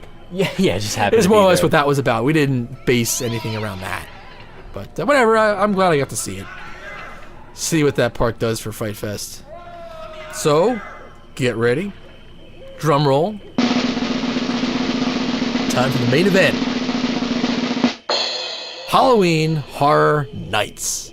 Hollywood. Get that right. A lot of H's there. Yes, the HHNH. Right off the bat. Interesting. They don't give it a different name, a unique name. It's Halloween Horror Nights. And then you have to kind of put the Hollywood yourself, more or less. Yeah. To just kind of keep it in your mind where you went. And they don't number these like Orlando. Oh, okay. And the reason being is because these have not happened every year. Yeah. It's got kind of a checkered past, so it's not, they didn't bother numbering it because it's going to confuse people. Yeah, so it's just the year. So it's just 2017. It's 2017. Yeah, we went to Halloween Horror Nights, Hollywood 2017. It's funny, they started it before Orlando. They started in 86, I think, with the Terror Tram. It's a long time ago. But then there was a huge gap there where they didn't do it for a long time. And then they kind of brought it back in fits and starts. Yeah, it's like there was a couple gaps in there. So yeah, but I think since 2006, they've been doing it every year. Right, and now it seems like I think it would continue. Oh, yeah. Every year. I think this is it. I think since Yes. 2006, now this is the modern era of Halloween Horror Nights in Hollywood. Yeah, this was the biggest year ever for them because they had more mazes than ever. That's right. We picked a good year to go. Yeah. Got the most bang for our buck. And it was well attended. Oh, So yeah. we'll say that. This gets crowds to rival Orlando. Right. It's like I couldn't imagine there being less mazes. Like, what would the waits have been if there were less? Everything had over an hour wait as it was. Yeah. American Horror Story had a constant 2-hour wait the whole night. So Yeah, I can only imagine like last year, the year Right. where it was the tipping point year, where it's like they realized, oh shit, next year we have to add a couple mazes. yeah. Like that must have been horrible last year then. Right. All right, so the kind of the luster was worn off because we had done this already in Orlando. Yes. We weren't virgins going in. We weren't this wasn't our first ever Halloween Horror Nights experience. It was first ever in this park on this coast, but still we kind of knew what to expect on many levels. So I think right off the bat, for us, this was more about the surprises of what wasn't the same. And actually, I think it overall, they were pretty similar. I think they nail it. It felt in every way like a Halloween Horror Nights event. Right. They put in the same You amount of wouldn't have effort known. Yeah. and money and work and everything. Yeah. Yeah, and the same style though. It's the same Right. style. There's definitely a universal style, and it carries through both. But again, back to the right off the bat stuff. No break. The regular park operating hours end, and Halloween Horror Nights begins literally a minute later. Yeah. Well, if you pay for it, you can get early entry into the mazes at, I think it's like 5. Was it that early? I think maybe. I thought it was 6, but okay. Well, 5 or 6. Either way, you can get What it do I know? early if you pay for it. So I think that added to, or there being no break added to this being a little bit less special. Because with Orlando, when the park shuts down and everyone who doesn't have a ticket for this is told they gotta get the fuck out. They're escorted out essentially. And you're in a holding pen, and you really feel like you're in for a special treat here. You're getting special treatment. And then with Hollywood, You feel like you're part of something, Yes, yeah. special that not everybody is. There's a lot of people with you at the same time, but you're special. Yeah, and then with Hollywood, it was. Wait, did it start yet? I don't know. Wait, there's a lot of people here. Wait, where do I go? What's going on? There's lines for maces already? Why are there wait times? Wait. Yeah. It was like that, and I hate to say it, but it took away from it a little bit. Where it was, they didn't have that alarm that goes off in Orlando where it's like, now this is it. It's begun. We're starting now. Well, that was great. Yeah, Ready, set, go. The It's like, switch they didn't that have was that. flipped. Yeah. That was awesome. They didn't Yes. have the, gentlemen, start your engines kind of feel. They didn't have that moment. Yeah, Yeah. it didn't. It just kind of creeps up on you. And then all of Yeah. a sudden, it's like, oh, I guess this is it. Well, it's like, I guess I better get in the mindset. This is it. Yeah. There is something to being in the holding pen, and we were going through that gift shop, and it was like, you're looking at it was the Jaws merchandise. I think we spent a lot of time in, or whatever it was. Yeah. And like your mind's there for the moment, but there's this excitement in the back of your mind that, or almost an uneasiness where it's like, this is coming. Yeah. This is thing looming. And I'm excited, but I'm also a little nervous. And how's this going to go? And, Right. and then you're just kind of sitting there waiting, and you go back outside the gift shop and you're waiting. And it's like having that pause creates its own tension. I think it's very unintended. Oh, yeah. But yet it is great, and especially being a movie-based theme park experience, it's like it's perfect because it is like a movie. It's like it's building tension in your own real life experience, and that there was something to that. I really liked it, and I did miss it. I wanted it again. Yeah. We'll never have another first time. Yeah, I understand True. that. Even on a future Orlando, we'll be a little less into it because it's just the way it works, unfortunately. But still, not having it at all took away. And yeah, it made it feel less special, and it didn't give your mind time to adjust. You didn't have almost a palate cleanser. Yeah, The that's a good mental way to put palate it. cleanser that a bit of a weight brings. So yeah, I didn't like the way they do that. I think they should institute the hour gap in the holding pens. I'd love to see it. Well, not only that, but from an operations standpoint, it was really messy. Because everyone that is there for Halloween Horror Nights had to get a wristband. You get a bracelet. And that was a little confusing. Where do you go? How do you get it? But then you also have team members at the front to all of the restaurants and the gift shops, holding signs saying you need a wristband to enter this place. It's just, why not just clear a park out so that if you're there, then you paid for the event, you don't have to worry about it, you don't have to have extra staff or anything like that. You don't have to have this confusion. Yeah, it's one of those weird things where, because it is the same company, like, you almost don't understand it. Like, why not bring that over here? I don't know, maybe they tried it the other way, it didn't work, and... Yeah, that's true. For I all I don't know, maybe, yeah. We don't know these parts of it, so... And it didn't, not work at all, it just seemed a lot messier. So that was, okay, unfortunate, but okay. Didn't ruin our night. No, not at all. We were still with the whole event. What, I don't know, you almost have to just go mazes. Maze to maze. Yeah, let's do it. Do you want to go in our personal order? Yeah. What we did? Sure. So, the very first thing we did was the Terror Tramp. And I think it was more because, also because we were afraid that would have too long a wait if it got too late. And also, that closes early. This also, Not Scary Farm goes to 2 in the morning. But the Terror Tram only went to 11:15, I think, or 11:30, something like that. Okay. So it closes quite a bit earlier.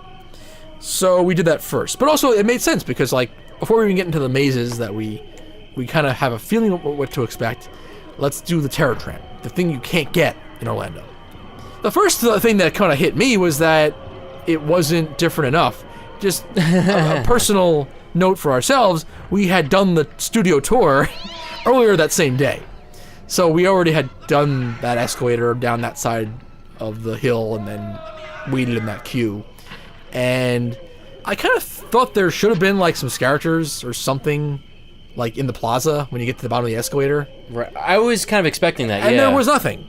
It was business as usual. Yeah. And I didn't necessarily like that. It didn't help get me in the mood. The Q video, they show horror shorts. I actually kind of enjoyed that. Yeah, those were fun. Was it Crypt TV? They were calling I it? think something like that. Crypt TV or Graveyard TV. I can't believe you remember that. Yeah. And that was kind of cool. It was like film school final projects or something. Yes, these were definitely made by film students. So, yeah, they were not professionals. Low budget. They're all low budget little horror snippets. Yeah, essentially little brief things, and then you get on the tram, and okay, you can't horror that up, I guess. I mean, what are you gonna do? I was expecting something though. I was expecting to see something, maybe characters or maybe animatronics or props or something. I thought there was gonna be something. Again, yeah, it just seemed like it was lacking. It was too familiar. It was just I'm entering the tram like I normally would at any other time. Yeah. Aside from the fact that it's dark, but that is what it is. Then they hit you up with the special video package while you're riding on the tram, and that was okay. This year I imagine this is different every year. This year they went with a Chucky from Child's Play as the main character for the tram video. Well, the official name of it is Titans of Terror Tram, hosted by Chucky. And the Titans of Terror are Freddy, Jason, and Leatherface. And then they drive you out into the back lot for real. So they drop you off, and the first thing that you encounter right off the tram are human life-size Chuckies with chainsaws. And a lot of them. And a lot of them. It was hilarious. Because it was too silly to be scary. Right, because none of it made sense. First of all, you got Chucky that's not a doll, it's like a human-sized person Chucky. Like with a full like almost a helmet. Yeah. So that was weird enough. And then he's also wielding a chainsaw, which he never does. Yeah. So none of it, and there's like a million of them. And so like none of it made any sense. Yeah, and there's more than one, yes. And they come out of a van, right? They pour out of some van or something. I mean, it brought a smile on my face. I kind of loved it because it was so stupid. Yeah. But, but it didn't make any sense. But it was stupid. That's the problem. Yeah. So essentially, this was our introduction into Halloween Horror Nights. This was the beginning. We hadn't really gotten any horror yet. We didn't walk through a scare zone or anything yet. Right. Until this point. It was both great and awful, I guess, at the same time. Yeah. It was kind of so bad it's good, to kind of sum it up. Yeah. If that can exist in a horror maze aspect, I don't know. Sure. Why not? It's so bad it was good. Like, we never looked back. We never thought about it or even talked about it again until this moment. Yeah, that's true. Because it was just like, we just accepted it. We didn't dissect it. It didn't make any sense, but it was just so much fun that it's like, yeah, it had to be done, right? I guess. Like, as soon as this idea was pitched, it had to be done. Because it's too stupid to not happen. Well, it's like, how else do you do Chucky? I don't know. I guess this is it. Yeah. Yeah, and then, we also have to mention that was his only appearance. Yes! That's it. They couldn't think of anything else to do with Chucky. That's right, yeah. They did one thing that had nothing to do with anything that ever happened in the films, and then that was it. Yeah. And then they rush you into the Psycho set. Bates Motel. Bates Motel. And that was all Jason land. A million Jasons killing people in different ways. And it was cool that we were walking through the actual Bates Motel set, that we were so close to it. But at the same time, I was distracted by all this Jason stuff that didn't make any sense. It was like two worlds colliding that it didn't make sense. And it was also outside, and there wasn't a soundtrack to sync up to like Universal usually does. I mean, they were still popping out at you, best they could. But the walkway was wider than usual, I think, and there was just a lot of people going through there. Yeah, the whole thing was okay for me. Yeah, I think the sum total of the Terror Tram experience is that it feels more like a scare zone. Yes, than yes, a maze. Yes. Perfectly put, yes. So, yeah, the Jason part, then you actually walk up around the Bates Motel set, up a hill to where the house is, the Psycho house. Iconic. Again, it's really kind of cool that you're not in the tram, you're outside the tram, you're walking, and you're right there. There it is. They even had a photo op, but you had to wait on a line. So yeah, the line was too long. So we didn't do that. We blew that off. They have like a Norman Bates there you can take your picture with in front of the house. Yeah, there we go again with like meet and greets that don't really add up. But yeah, oh, that's right. I didn't think about that. Why is Norman Bates taking photos with people? And then you go into the War of the Worlds set. I guess it's the War of the Worlds plane crash set. Yeah, it's a very specific part of that film. It's very very small part of that film, really. But it's become an iconic set for this park, and then that was Freddy's realm. Yes, million Freddys In this, and all in different costumes. that was just weird because that was almost so bad it's good too.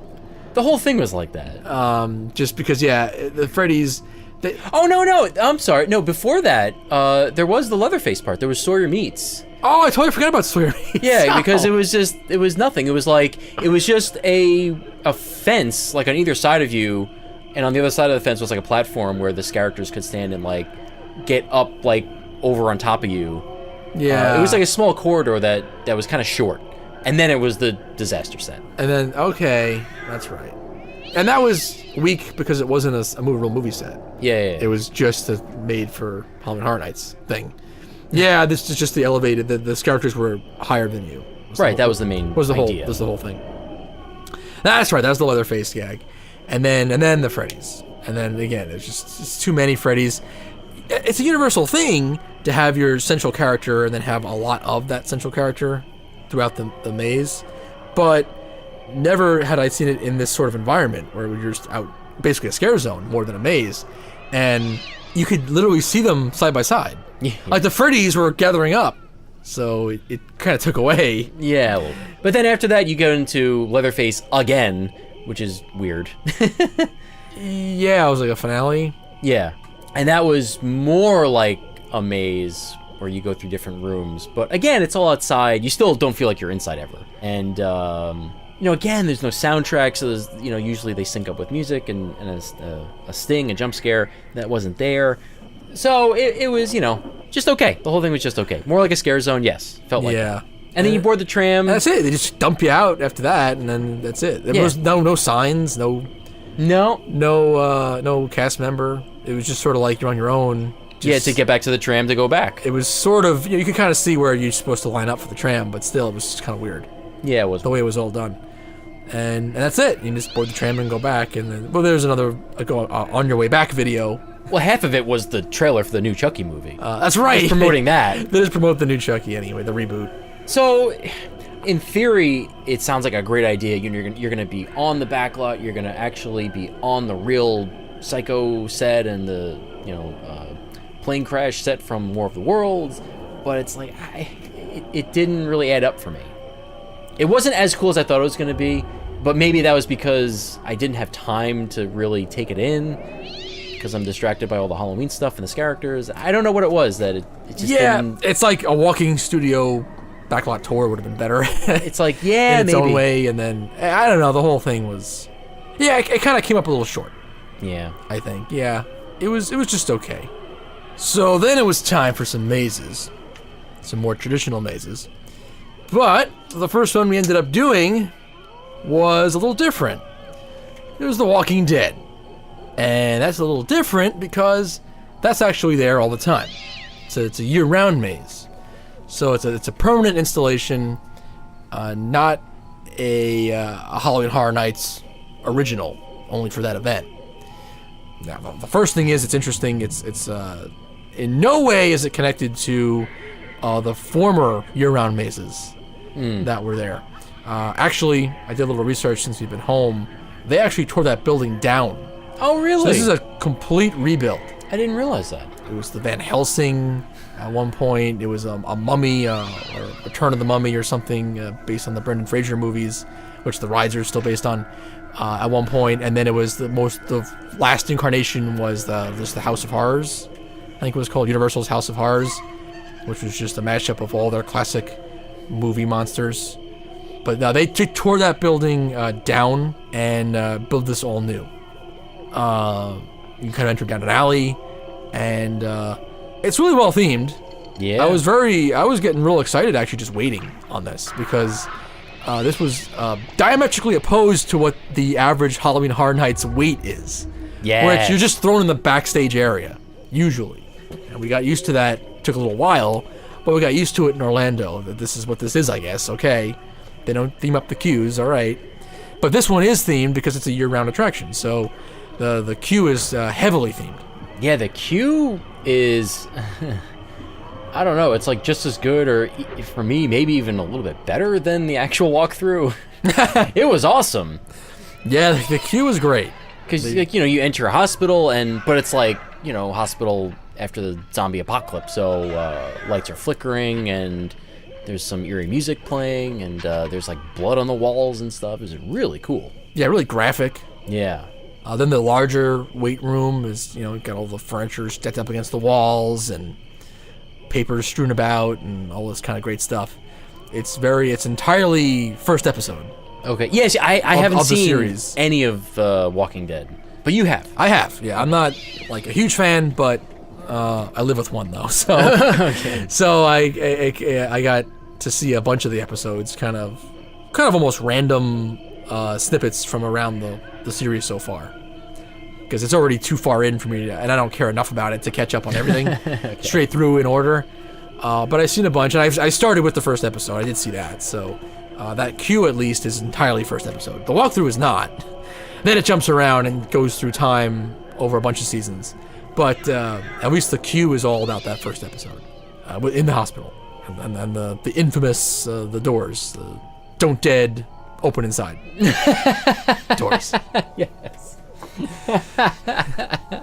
Still not sure what that means. So It's funny, that's in the queue. That's not on the actual walkthrough. Yeah. I was so shocked to see that. that was a missed opportunity, I think. But what are you gonna do? Yeah. And then then the walkthrough itself, the maze. You know, it was tough. It was fine, but by the time it was over, I felt like it was lacking compared to what I remembered from the Halloween Horror Nights mazes of last year. Mm-hmm. It seemed short, and just a little off, a little less than usual. Yeah. I think I enjoyed it the most between the three of us. Okay. Maybe that's because I don't know anything about the show. Maybe. But yes, it was definitely shorter than your average maze, and it did feel like there were less characters. I think there just were, but the sets were definitely like permanent. It definitely had a different feel than a average Halloween Horror Nights maze. Yeah, but I wonder how much of that has to do with the fact that because it wasn't just a Halloween Horror Nights production, they knew it's a regular attraction, right? It's a year-round thing. Yeah. What was the makeup? I mean, I would imagine they had some Halloween Horror Nights crew working on it, but they probably would have had some of the regular guys working on this, the regular Universal Creative, which usually wouldn't touch the Halloween Horror Nights. They're usually in their own world, Right. They're working on nothing but this like year-round, and that may be why it's different. Also, I feel like it was a little less intense, and again, I think it's because it needs to run all year round. And I guess they don't bother making it more intense for these nights. They just leave it. You know, it's kind of, it's permanent, and it's kind of hard to change. There's very specific spots where characters were supposed to stand, and I don't know that you really could add any. Yeah. Without cluttering it up. It would be tough. Yeah. Yeah, so it was cool. There's some great moments. The reaching through the fence gag was really cool. Oh, that was very good. Yeah. And very indicative of at least what I've seen of the show that happens as a scare. So that's cool. And there was some cool animatronics, zombies too, like the partly severed ones where they either had no legs or there was just a spine and upper torso and head, and those were really cool. So there was some great stuff. But again, I still couldn't help but feel a little bit like it wasn't the Horror Nights I know so far. Yes. Yeah. So okay, so we did those. Then finally we got to some proper mazes. Yeah. So we went to the lower lot. Well, most of the mazes were in the lower lot, it turns out. Yes. Most of the event was in the lower lot, really. The upper lot didn't get a lot of attention, actually. Yeah, it's one scare zone and 3 mazes, including the Walking Dead one. But yeah, including the one that's always there anyway. Yeah. So really just 2. Yeah. So then it was time for us to do that. Take that long trek down there and check that out. Nothing on the escalators, besides a silly audio track Yeah. that was more of a safety spiel than anything else. Yeah. I mean, I made a joke about it at the time. I mean, I understand you can't have actual characters on the escalators because it's a safety hazard. But, I don't know, not even decorated up. No, nothing. Not even mood lighting, nothing. Yeah, not even mood lighting. I guess it's really just about safety. Yeah, I guess by law they probably just can't do it. That's rough, though, because it just takes you out. It does. Because that's a long journey down there, and it's just white, bright light, and yeah. You don't feel like you're in Horror Nights. So, right there, that's a major downgrade. You don't have to deal with that in Orlando. All right, lower lot. We knew what we wanted. We wanted some Shining. This one we waited a pretty long time for. It was about an hour. I think so, yeah.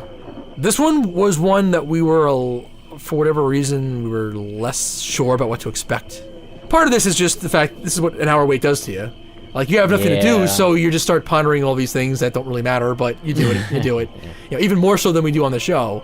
Like, we got into the minutia here, because what else are you going to do? You have to occupy your mind for an hour. Yeah. So we started really getting into it, like, all these different scenarios, what's going on? And there's no nice cue to distract you, so... Yeah, right, nothing even remotely interactive, nothing. So, I mean, needless to say, I think our concerns were unwarranted. The thing was fucking awesome. Yeah. I still didn't really feel like I was at Halloween Horror Nights until this maze. Yeah, of course. This was really it. This was like, all right, now I'm at Halloween Horror Nights. Yeah. Like, not even when we got out, like, just like a third through. I was like, this is it. For me, it was when there's a part where you're going, like, literally through the pages that Jack writes up, where he just writes, all work and no play makes Jack a dull boy over and over again. You're, like, wading through those pages, because Universal likes to do abstract stuff like that. And, of course, he pops out in those pages to scare you. With the axe and everything. Yeah, so have no fear. Million Jacks everywhere. Oh, yeah. They do Jack as the icon character of the maze, and like they do any other one. Like, yeah, there's the 100 Jacks you wanted. Always axe wielding, just like you wanted. Yeah. So it's like, in the end, it delivers on every level. It was great. They went through... It's essentially the finale of the film, is what they did. Again, they went through all the iconic scenes and imagery. Right, that's what everyone knows. Of the finale. Yeah. Absolutely. It's great. The twins get their moment, as they should, but only one moment. So yes, again, I was happy to see that. Not like 5 or 6 sets of them, just the one time. The shower scene, that was cool because you first enter the bathroom of room, is it 237? I think it's the famous room, something like that. I'm not sure. You first enter it and they have like a soap smell. It smells nice. And then when it switches over to the gross old demon woman, it smelled like shit, like literal shit. They got that shit smell so down. It's too good. It was so disgusting. Yeah, it was gross. It's so good, yeah. And they use that in multiple mazes. Yeah. But that's the universal touch. They'll throw in smells like that. Yeah, that was cool. So it was great. It's a great maze. Loved it. Great maze down to... the carpet, which they're kind of proud of. Oh, yeah. But, like, that was great. You needed to have that. Like, so you felt like you were walking through the hallway and then the actual hotel rooms. The couple times you went into the rooms. The blood in the hallway, the pages. Of course, they had the iconic scene of all the iconic scenes when Jack breaks through the door with the axe. Yeah, and then still can only get that one sliver out and then peeks his head in and... here's Johnny. Yeah. They had the audio, like, from the film. It sounded like it was from the film. And so in that moment, they also had one... What's her name? It's Shelley Duvall. Yeah. What's the name of the movie? I don't know. I don't know what her character name is. I forget. Like him. It's Shelley Wendy. Duvall. It's Wendy, okay. Wendy Torrance. Yeah. So Wendy, Shelley Duvall. They have one of her, too, like, wielding a knife, trying to keep Jack at bay in that moment, too. So they have one of her in there, which is cool. Right, where she cuts his hand and everything. Yeah, I mean, it's so good. Yeah, the attention to detail was great. And then, of course, you are the caretaker. You were always the caretaker. Yes. The audio as you exit out. Yeah. Only problem with that is a part of the queue goes by the exit. So for like a good 20 minutes out of the 60 you're waiting, you just hear that over and over again. Yeah. And that's a little bad. Yeah. You get kind of tired of it. So this was, I think, kind of especially cool for me because if you go back and listen to our review of Halloween Horror Nights Orlando in last year, 2016, I think somewhere in there I said pretty much my 2 favorite horror films are The Texas Chainsaw Massacre and The Shining. So I got Texas Chainsaw Massacre last year and I get The Shining this year, so... And part of Massacre this year, too. And part of Massacre this year, yeah, so... yeah, you're getting it all. It was cool that they actually did The Shining this year, and I got to experience that. Yeah, this was a great one, indeed. It's like, it was perfect. Yeah, it really was. It just hit the spot. All the Universal hallmarks were there. they weren't there in the Terror Tram. They weren't there even so much in The Walking Dead. So we were I was a little unsure. But no, here you have everything's synced up to the soundtrack. So scares happen whenever they're supposed to happen. Doesn't matter who's walking through. All the stuff we said last year holds true for this as well. Then we continued on, and it did some other mazes. Now, the interesting thing here is the fact that you walk onto the back lot from the lower lot theme park section. So it's a long walk, too. Right. They force you... It's such a long walk, they force you to walk through 2 scare zones. Yeah, the other 2. There's only 3 total. Yeah, there's only 3. The one on the upper lot, and then there's 2. But it's almost like they're not scare zones then, because you're just forced to go through them. Right, you're forced, yeah. And I guess we should just talk about them briefly, because you're forced to go through them at this point, and let's get them out of the way. They're not very good. I don't know. Yeah, they're not. I mean, the tunnel one, it was supposed to be like tunnel workers went utility turn workers into demons or something. Yeah, I don't know. utility workers get possessed. Yeah, it's like a lot of strobe lights, a lot of loud, booming club music. I would not like to work in that scare zone. If I was a character, that's gotta really blow you out after like just a little while. Yeah, the problem with that was it's just a one-way tunnel, and they tried to do something in there, but it's very forced. Yes. And there's not much for the characters to do. They didn't even really put stuff for them to hide behind. They just kind of walk with the crowd, either walk with it or against it. That's the only 2 choices they have. Try to get behind you or in front of you. And then there's not much going on. And then the music was too annoying and blaring, and the lighting was a little bit ridiculous. I don't know. It was bad. I have to say, for Universal especially, that was bad. Yeah, that was. I was disappointed in that. Well, it's like that, and then the other scare zone on the upper lot was also kind of not great. I mean, just because the theme, I don't know what, it was supposed to be like just generic Halloween theme, and that wasn't great. The characters themselves were fine; they were doing a good job. Yeah. But I didn't really get a sense of a theme there. Teddy bear face. Yeah. Blanket statement. I mean, all the scare zones were weak. I think the other one, the one that was just supposed to be like you're in hell, was maybe the one I liked the most. That was the best one. Again, yeah, like none of them were really great. That one they did flood with a lot of fog to. At one point, I grabbed your shoulder because I couldn't see in front of me. It was borderline dangerous. Yeah, no, actually, that one actually was okay. It's like 1 out of 3. Yeah. But there's only 3, and then only 1 was okay. Yeah. But it was in an annoying spot. You couldn't enjoy it. It was like you were only going to really walk through it once when you had to go to those other houses. Yeah. I didn't like that it was forced. That they turned it into like an outdoor maze almost, and it was like a weak outdoor maze. Yeah. Yeah, I wasn't feeling the scare zones. Yeah. Here, unfortunately. So, okay, there's not much more on that. But when you take that long walk, like 20 minutes later, you're in a part of the back lot. Yeah, that is a long walk. And it's like part of New York Street and a couple other surrounding buildings, facades that you get to experience. And again, this is sort of like we said with the Terror Tram. It's like it should have been cooler than it actually was. Yeah, I thought it was going to be so cool. And when you're actually there, it's just kind of like, I don't know. Yeah, I don't know why. Well, you kind of said something that maybe is true. What did I say?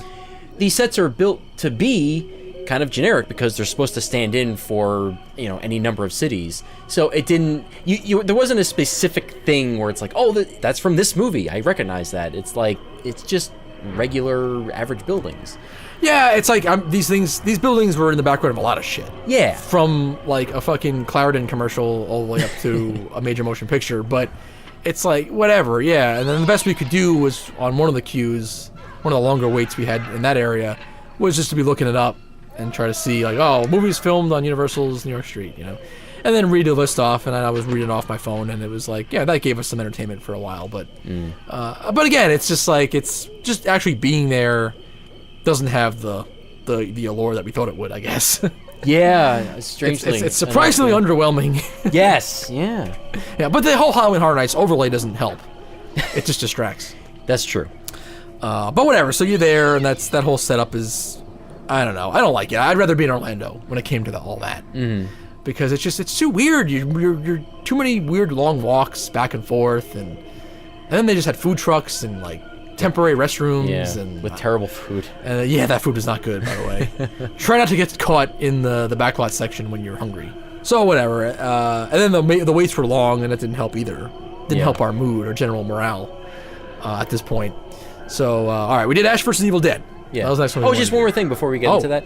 Just in that general backlot area, they do have like a soundtrack playing with like lightning, and they're showing trailers or clips from Ash vs. Evil Dead or stuff. You know, they have stuff that's going, you know, to keep you sort of entertained in the queue, and just even if you're not in the queue. It's kind of, you can see it as you're walking through, but also it's kind of like your queue video. So there's that stuff. Okay, so anyway, Ash vs. Evil Dead. All right, so the next one we did was Ash vs. Evil Dead. Now, this was sort of my pick. From here, yeah, we had kind of picks. Yeah. I mean, you're very into the Evil Dead movies, the trilogy, right? Oh, I love them, You yeah. like those, but you've never seen the show. I saw the first episode. Okay, but first episode, that was it. Whereas I had watched, at this point now, the entire first season. So, I like it, and then, so I was very interested to see this maze. We did it. Also, this was happened to be our least amount of waiting during this main part of the event. Anyway. Yeah, except for the last maze, this was the shortest. But except for the very end, waiting people out. This was the shortest wait we had. So, and this one actually was a little more well done with the before you even get in kind of thing, because they had actually built this trailer. Yeah. And like a little bit of the trailer park from the show, and you actually enter in through the trailer, which makes sense for what the maze was, and also just was nice to look at. It wasn't just like a tent that you were entering in. The tent was a little more obscured behind the trailer, so that was kind of neat. I mean, you know, we talked about Shining. That I think was my favorite. This one was also amazing, though. Yeah. You know, not the best that we saw, but it was very good. I enjoyed it immensely. Yeah, I thought it was really great. I mean, even from watching only the first episode of the show, I could recognize certain things. I mean, it's still, you know, the world of Evil Dead. You know, I could recognize, you know, pretty much everything that was there. Yeah, well, because the show doesn't deviate from that world too much. Yeah. When we finally entered the cabin in this maze, like the Evil Dead cabin in the woods, when we were like in that moment, I was like yelling out, like, "We're in it! We're here! We're in the cabin!" Yeah, And like you go through the cellar, like, "We're in it! We're here!" like That was really getting me going. So I mean, the simulated sets were better than the real ones Because it was specific. Yeah, it was like I can recognize this. and it's funny. It was the reoccurring character was actually Ash, who wasn't there necessarily to startle you, but just to always be there, so that then the Deadite could come out and startle you. Right. Yeah. Every scene that he was in, he was fighting a Deadite. Yeah, And that was awesome. What it should be. Yeah. And he had the chainsaw hand on for almost every scene too, I think, if not every scene. So a lot of chainsaw action in this one. They had the audio from the show pumped in with him saying his usual funny quips, and that kind of thing. So that was really awesome. Yeah, so if you've seen the show, there's a lot of cool things in there that you'd recognize. If you haven't, though, you'd still enjoy it. Oh yeah. For sure. We loved it. All right, what was next? Saw? I think it was Saw. Yeah. Yeah. Well, I boned up. I watched all the Saw movies to know what I was getting myself into with Wow. this. Well, Dedication. I also watched all the Insidious movies and the Sinister movies, and I really prepped for the Horror Nights. But anyway, yeah, I was excited to see what they were going to do, and it was pretty much what I thought it was going to be. They picked different traps from the movies, from the various movies, and they put them in the maze. Yeah, just a series of the torture porn. Yeah. Essentially. But that's what the movies are, so... Yep. Yeah. Yeah, the rest of there's a couple of scenes where it's just like the police trying to figure things out or whatever else, but that's not going to be in the maze, obviously. So, No. yeah, this one was not decorated on the outside, right? It was just like you saw the tent as you were waiting. No, well, I remember. For part of it, it did have a front on it where it was supposed to Oh, be... yeah, what was the front? It was Jigsaw's lair. His main lair? Yes, it starts with a G. I forget, whatever. Somebody Industries or whatever the hell it was. Okay, all right. It's a warehouse. So brick it did warehouse. do somewhere. a brick warehouse facade. Yeah. With smoke coming out of the top. That was nice. Okay, so, all right, they did do But that. again, yeah, they kind of, negate it by having you wait past the tent where you can see the character outside waiting, to scare somebody. That wasn't so good. Yeah, yeah. And you could hear this one. This is the first time ever I could remember being able to hear one of the Universal mazes before going in. Yeah, that was unfortunate too. You were just waiting too close to it. This was another one where we waited a long time. This was like around an hour. So the maze, yeah, I enjoyed it. This is like, I've seen the first and second movies, and then I tapped out. Understandably. Yes. But, like, I was able to get the gist and enjoy it just the same. It didn't matter. Like, it's fun just watching people pretend to be tortured. Yeah. You know? Yeah, I mean, it was cool. They recreated what you see in the movies, and this was another maze that had that shit smell. This is the predominant one that got me. Yeah. Because actually, that was supposed to be the first movie, right? That was Yes. the bathroom. They have the infamous, disgusting bathroom. for the first one, and it's like after the first film because like there's 2 decomposed bodies at that point. Yes, yeah. They're not alive anymore. Yeah. And yeah, the smell was haunting. I don't know how anybody can work in that specific room in that maze, because that's really bad. Yeah, it's disgusting. And then the end of the maze, they had a couple of scenes from the upcoming movie that, I don't know, by the time this episode's released, it could be out already, I'm not sure. But there's a new, it's that living trailer thing they're doing yes, now. it's a new Saw movie, I think just called Jigsaw. So they threw in a couple of things from that. All, you know, Shining and Ash vs. Evil Dead and Saw, they were all kind of equal for me. They were all on the same level. They were very well done. All done with a great universal quality. Yeah. I was so happy to have gotten that smell, though. Even though it sucks, really, it's disgusting. But because we did not get that last year. Yeah, that's true. There was actually just a couple pleasant smells in the Krampus maze, but no disgusting smells. Yeah, and I was. And reading, I kind of felt like I was gypped. I read afterward that there was supposed to be that smell in the Exorcist maze, like the shit smell. But I didn't get it. You didn't get it No, either, right? I didn't get it, Yeah, we no. didn't get it. So I don't know if it just wasn't working that night that we were there, or at that time, or whatever it was, or wasn't strong enough. I don't know.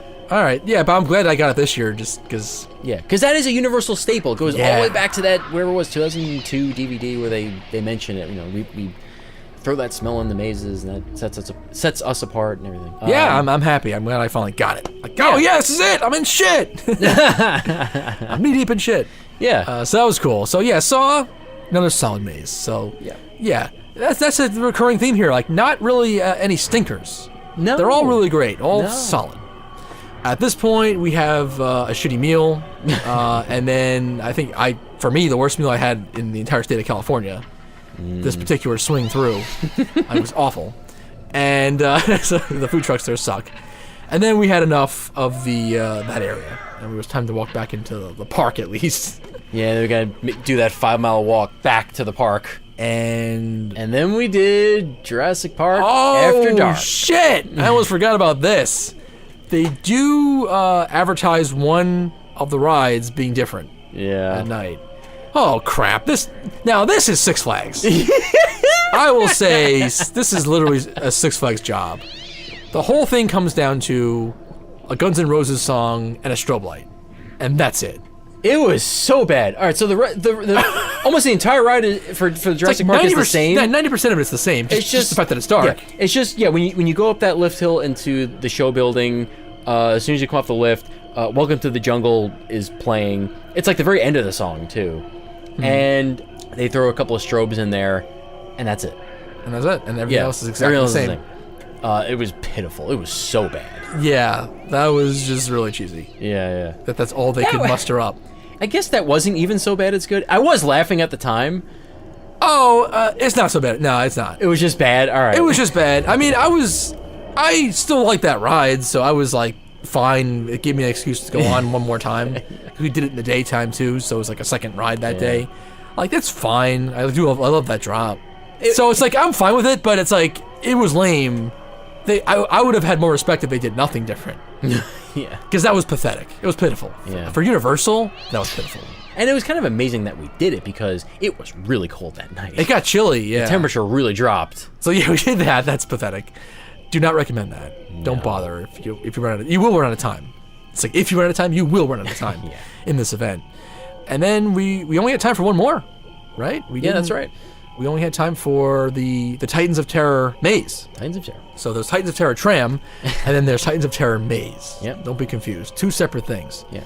This one was use the water world, like exit, right? Like the water world exit.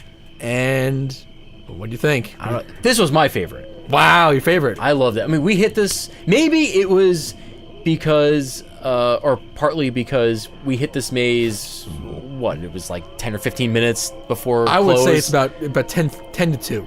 Yeah. It was like 10 about to 2 in the morning. in the morning. And this is after a week-long vacation of just doing nothing but parks and getting no sleep and all this stuff, being on your feet all the time. Yeah, it was delirium. Yeah, so I think partly I was just out of my mind, but also it also kind of seemed to be, I don't know, I just kind of liked it a little more for whatever reason.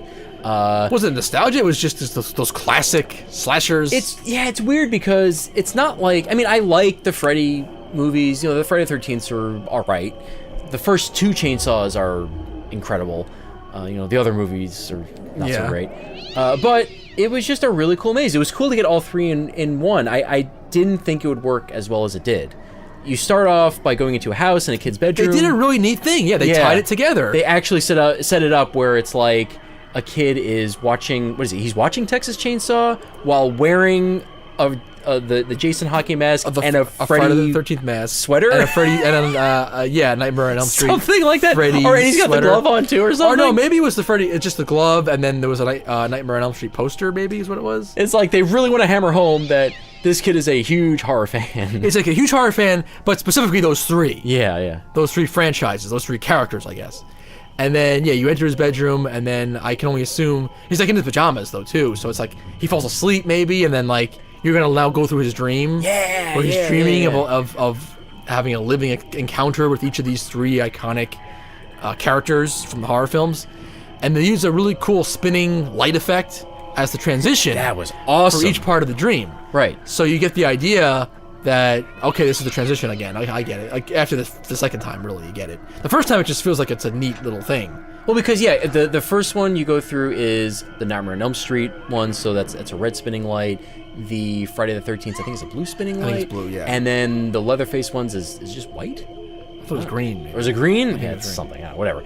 But yeah, that was cool. That was really cool that they did that. It's a cool transition. It is a trippy effect too. It's like it's hard to see where you're going. You can't see anything in those rooms. It really messes with you. It's only the light comes through, and then it's like it's a little bit of the spinning barrel kind of gag. Yeah, it's spinning, but then it's also just you're walking toward it. You're not sure where you're going. Yeah, and the light is on an angle too, so it's like you can't see below a certain view, a certain angled, plane. And they play a little either score or soundtrack or yes, that's how I knew this was snippet. A transition. Because when we got to the Friday the 13th one, I was like, I heard the soundtrack, and then I was connecting that with the color of the light, and I was like, okay, I get it. So really neat.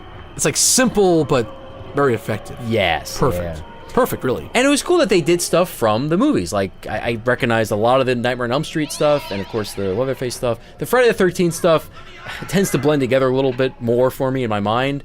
Well, that was the weakest section.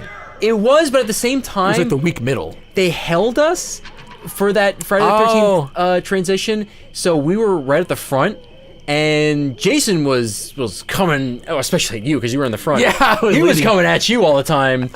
And even when the music, every single one, and even he was doing it even when there wasn't a music sting when he was supposed to be doing it, where it's synced up to the soundtrack, and he was getting us anyway. So that was cool. Well, it was like the very end of the night, and we were an isolated group at that point because the conga line was broken. Yeah, I don't know what happened. We never found out why. We were held for a minute in one of the transition rooms. I don't know if one of the characters had to get into position for a second, or if someone tripped and fell in front of us, a guest or something. We don't know. It was nothing serious, obviously, but just we were held for a minute. So yeah, we got everybody. Every room we went into was like we were the fresh meat. Yes. So like I got every jump scare after that. Like yeah, it was all just for us. Personal show. Yeah. Personal maze, which is kind of cool. We got to experience that at the end there. Yeah. That reminds me too of how those are set up. They seem to use the idea of this character being above you a lot, which I don't remember from Orlando. Yeah. That was sort of unique here. They would have like the set rooms either before or after, but then there'd be like a corner turn between the sets that was just like a black hallway, and then like with the trap door that would come down really quick, or something just maybe like open gap that they would jump up. They'd be above you by like a foot or two, and they'd like be able to jump out from this black abyss, and that's where like the icon character would keep getting you. Yeah, they did that a lot. Did it there? Yeah. The Shining did that a lot. The Shining did it with that. Yeah, so that was sort of a common thing that I don't remember seeing in Orlando. Yeah, so maybe that's you're unique right. to the Hollywood creative crew. They like doing it that way. And it's very effective. Mm-hmm. Because after a while, by this last maze of the night, like I knew to expect it. Like I would almost like duck a little bit because I knew they'd be above me. So like you'd end up like kind of crouching a little lower to see if they wouldn't scare you as much. And another thing too that this last maze was really showing off was these characters can. Well, it was like this one and the Saw one where you could see this character at a distance, and you don't realize how quickly they can get so close to you. Because the lighting's off and Yeah. some of the angles probably are off and it's forced perspective in some cases. Yeah, and it was especially, I remember this specifically with a Freddy in a giant baby carriage, which I think that is one. I think it's supposed to be from the 5th film, where he's laying totally back in the baby carriage, but then he can really stand up and lean over and get right in your face in an instant, and you don't realize that he has that kind of a range when he's laying back there. I feel that one might have been on. He might have been some kind of hinged. Oh, really? Boots or something. Okay. I almost feel like that particular guy must have been. Because that was insane how much he could lean forward. Yeah, that or was they awesome. just tired so quickly. Some really nimble people, or maybe those are some of the guys that work the Waterworld during the day, and they're like stunt performers, and they're like really spry and really have a range of motion that most people don't have, or something. Yeah, because that guy was lunging like in a split second. But I feel like there might have been some kind of spring-loaded something that he was standing on, maybe. I don't know. But that was it. Doesn't matter. It just came together so well. Then the Leatherfaces. They had Grandpa in there. And they also did. That's the really thing. scary because he can't. They stay He true. doesn't really move. They that stay much, true to the character though. Yeah. They didn't violate that just to get a cheap scare. Yeah, that is interesting. You know, like the Grandpa, whoever is playing Grandpa has to just kind of sit still. Yeah. Which is cool. And they did a thing which it does not appear in the first film, but it's still cool that they did it. They made it look like Leatherface was cutting the face away from the victim, yeah, like he was peeling it off. They did it on the tram and also in the house. Yeah, that was kind of gruesome. But they did a great job with it. Yeah, Yeah, it looked yeah. really good. So yeah, I really loved this maze. As much as I loved the other mazes, this one was my favorite. I love this one too, but I still, after I got a chance to come home and now we're thinking about it all again, Shining was still the best. All right. That was just my number. That just had the best of all worlds. Had great jump scares, great iconic character that throughout, but also had all the movie trappings that it followed just one particular movie and did it so well. And it had some plussed up effects. Had smell, but also some floor contour texture with the carpet. Also some great projection stuff. Like the twins were not actually live girl actors. Those were projections. That and the blood elevator too was, And the blood, was a projection. Yeah. So I had a couple great high-tech projections in that one. So I felt like that one had the best of all worlds. So that was just overall my favorite. In the end, it's just great. Yeah, excellent. They do such a good job there. I do think Orlando does it just a little bit better. Oh yeah, overall I like Orlando better. Just before final thoughts, what didn't we get to? Oh, we did not get to Just to be American Horror fair. Story, Insidious, and Blumhouse. Yeah, it's unfortunate. Not our choice. I mean, if it was a little less crowded, in this case, they did keep a constant chain of people going in, but it seemed like they were giving away way too many of the fast passes, whatever they are. I don't know what they call it. Yeah, front of the line pass, VIP, whatever it is. Front of the line VIP thing. Like, is there no limit to how many they can sell? And they were selling them the night of. They were. Like yeah. midway through, you could still buy them. Way too many people had those that it was slowing the lines up way too much.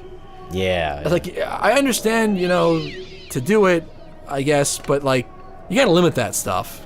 Yeah, because Orlando did not have that issue.